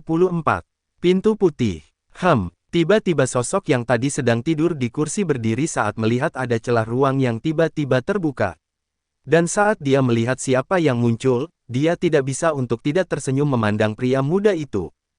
Aku tidak menyangka kalau kamu bahkan akan datang menemuiku secepat ini, ucap Dewa Takdir memandang Lin Tian dengan senyum tulus. Iya, ada yang ingin aku tunjukkan padamu, jawab Lin Tian dengan wajah serius saat memandang Dewa Takdir. Dewa Takdir yang tadi terlihat santai juga menjadi diam dan lebih tenang memandang Lin Tian. Lalu, dia mengangguk untuk membawa Lin Tian duduk bersama dengannya agar bisa berbicara dengan baik. Apa yang ingin kamu bicarakan? Tanya Dewa Takdir. Lin Tian mengeluarkan sebuah kurungan di mana di dalamnya adalah makhluk aneh yang dia tangkap di dalam istana sebelumnya. Dia juga menjelaskan apa yang dia lihat saat berada di dalam istana itu dan bagaimana jenis makhluk ini hidup serta bagaimana kekuatannya. Dewa Takdir langsung kaget saat tahu kalau makhluk ini terbuat dari batu kehancuran yang dulu pernah membunuh banyak dewa di zamannya. Dia selalu berpikir kalau itu hanyalah batu aneh yang memiliki energi aneh dari energi yang ada pada saat itu. Maksudmu ada kemungkinan 80% dewa kematian masih hidup? Dewa Takdir sontak bertanya seperti itu karena dia tahu bagaimana kekuatan ruang tempat dia mengirim dewa kematian saat itu. Dan dia memiliki setidaknya 90% keyakinan kalau dewa kematian mati di sana. Iya. Tapi itu tidak pasti karena banyak hal aneh yang mencurigakan di sini saat aku periksa dengan teliti semua petunjuk yang ada, jawab Lin Tian serius. Dia telah benar-benar memikirkan beberapa hal tentang masa lalu saat itu, dia ingat kata-kata Dewa Kematian yang mengatakan dunia akan tetap berakhir di bawah takdir dari Dewa Takdir itu sendiri. Dan Lin Tian bisa memastikan saat itu Dewa Takdir tidak mau dunia yang akan dia hancurkan dibangun ulang lagi oleh Dewa Takdir. Jelas saat itu Dewa Kematian sangat ingin memusnahkan seluruh dunia itu sampai menjadi debu. Tapi dia tidak berharap kalau Dewa Takdir sampai muncul dan menggagalkan rencana yang telah dia buat saat itu. Dari sini Lin Tian tahu kalau Dewa Kematian bukan ingin mengulang dunia tapi menghancurkannya menjadi debu lalu membangunnya kembali seperti yang dia mau. Aku kurang pasti apa sebenarnya yang diinginkan Dewa Kematian. Tapi jika benar seperti itu maka ada kemungkinan ada sesuatu yang tidak kita ketahui selama ini dan kemungkinan itulah yang membuat Dewa Kematian melakukan semua itu, jawab Dewa Takdir dengan serius. Setahu dia, dari 8 Dewa Dewi hanya Dewa Kematian yang sangat pendiam dan juga berhati lembut terhadap berbagai makhluk hidup yang ada. Tapi anehnya secara tiba-tiba dia menyatakan perang dan ingin menghancurkan seluruh dunia ini. Bahkan saat itu seluruh bawahannya juga ikut mati oleh meteor pemusnah itu tanpa kecuali. Iya, aku ingin tahu apa takdir yang kamu lihat saat itu sehingga ikut campur. Tanya Lin Tian yang membuat Dewa Takdir menjadi lebih berpikir keras. Dia tidak terlalu jelas karena saat itu, takdir yang dia lihat tiba-tiba saja muncul di pandangannya. Dan takdir itu memperlihatkan dewa kematian yang membunuh seluruh makhluk hidup yang ada lalu membangun dunia di mana hanya yang kuat bisa berdiri dan menjadi penguasa. Untuk yang lemah dia akan mati di tangan yang kuat atau menjadi budak selamanya. Apa mata takdirmu itu didapatkan dari pintu putih yang dijaga oleh leluhur roh sekarang? Pertanyaan yang diajukan Lin Tian membuat dewa takdir terdiam untuk sementara waktu. Lalu, dia hanya mengangguk sebagai balasan bahwa yang sedang Lin Tian pikirkan dan Lin Tian tanyakan memang benar adanya. Sebenarnya apa isi dari pintu putih itu? Aku tidak tahu. Saat aku masuk, aku hanya melihat sebuah mata besar muncul di depanku. Lalu mata itu masuk ke dalam mataku dan menjadi satu denganku, jawab Dewa Takdir saat dia mengingat kejadian di saat dia berada di dalam pintu putih itu. Dewa Takdir menyebut pintu putih itu adalah awal dari peradaban atau sistem yang mengatur segalanya. Karena saat dia selesai mewarisi mata takdir, dia bisa mendengar suara aneh yang mengatakan kalau dia hampir tidak layak untuk mendapatkan mata takdir itu. Tapi karena hanya dia yang bisa masuk ke dalam sana jadi mereka memutuskan memberikan mata takdir itu kepada dia. Setelah itulah dia bisa menjadi salah satu dewa-dewi yang terkuat di zaman dulu. Apakah kamu pikir kalau kejadian saat kamu melihat takdir itu ada hubungannya dengan pintu putih itu? Itu, aku kurang yakin. Dulu aku berpikir kalau pintu itu hanyalah tempat rahasia biasa, tapi semakin aku lama saat itu berada di dalamnya.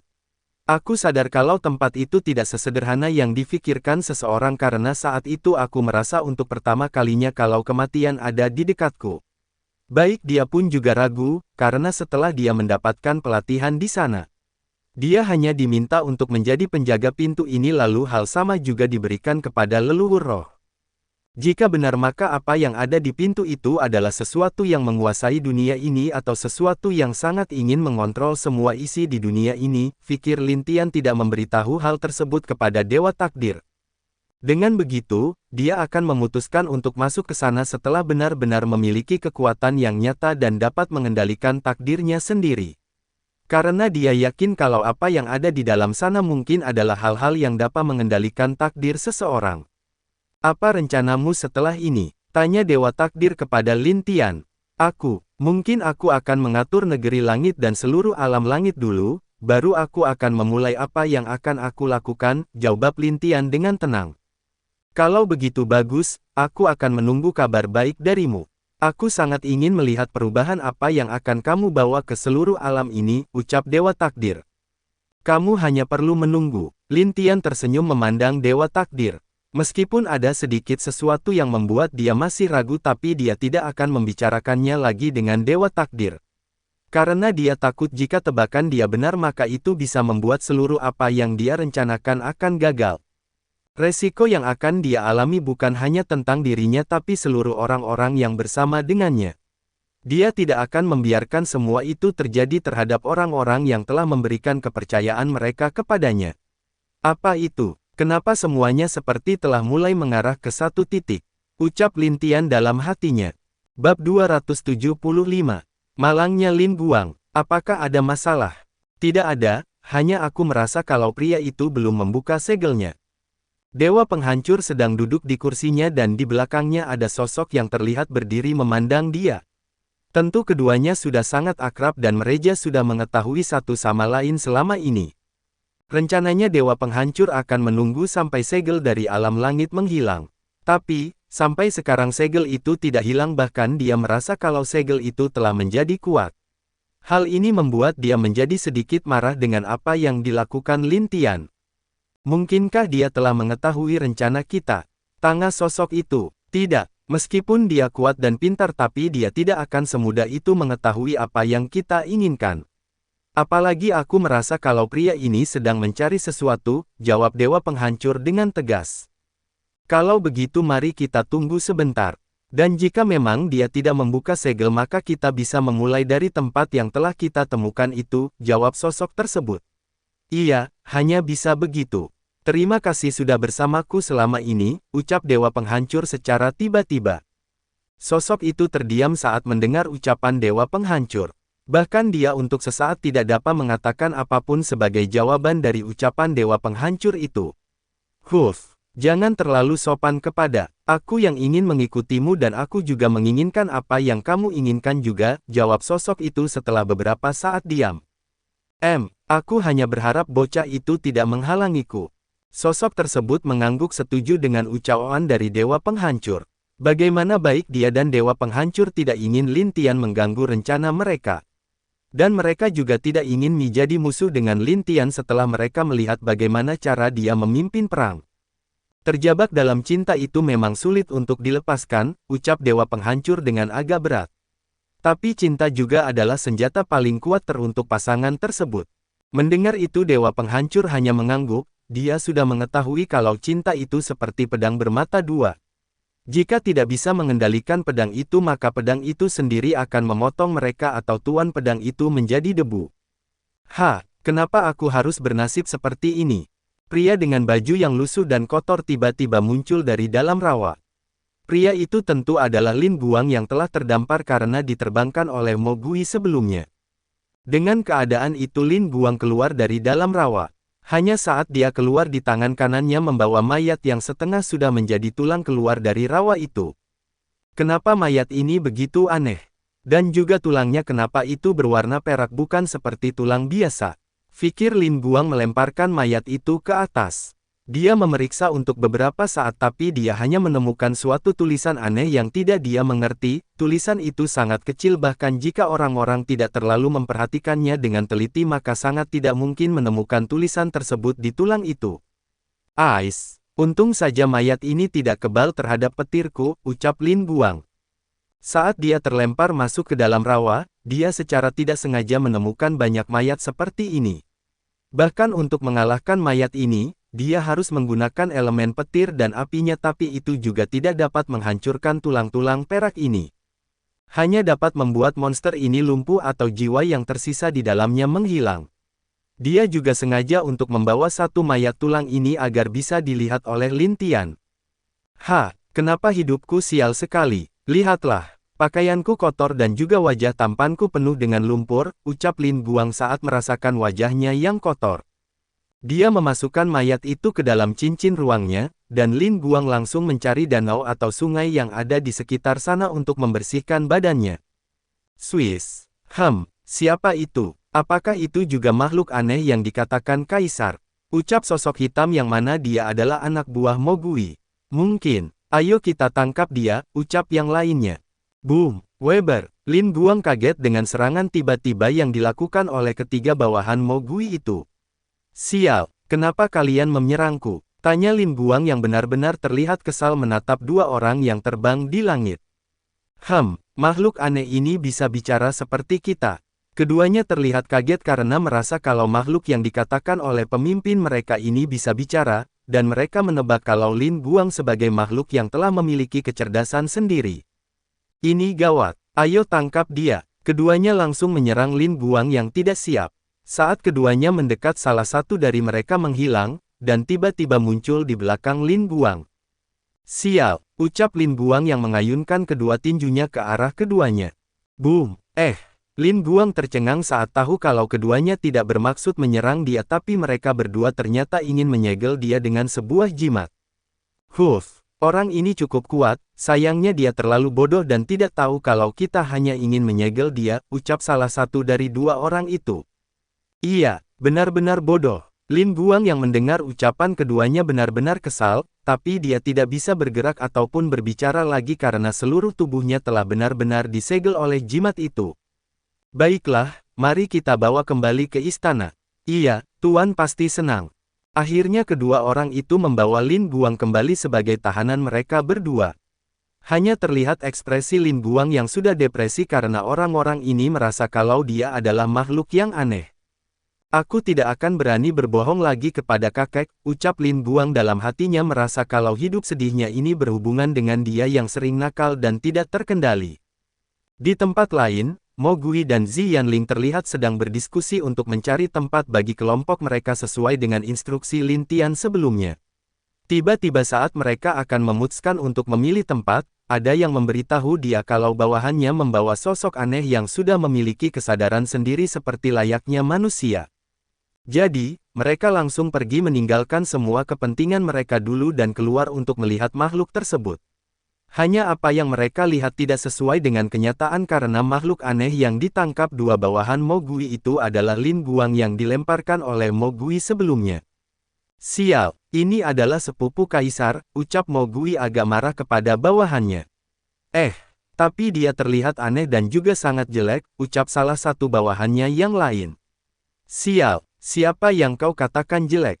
Ucap Lin Guang yang telah dibebaskan dari jimat segel itu. Maaf saudara Lin. Itu kesalahan bawahanku, ucap Mo Gui agak malu. Tidak masalah. Oh iya, sebelumnya aku menemukan sesuatu yang juga aneh. Mungkin ini yang kalian cari. Benarkah? Bersambung.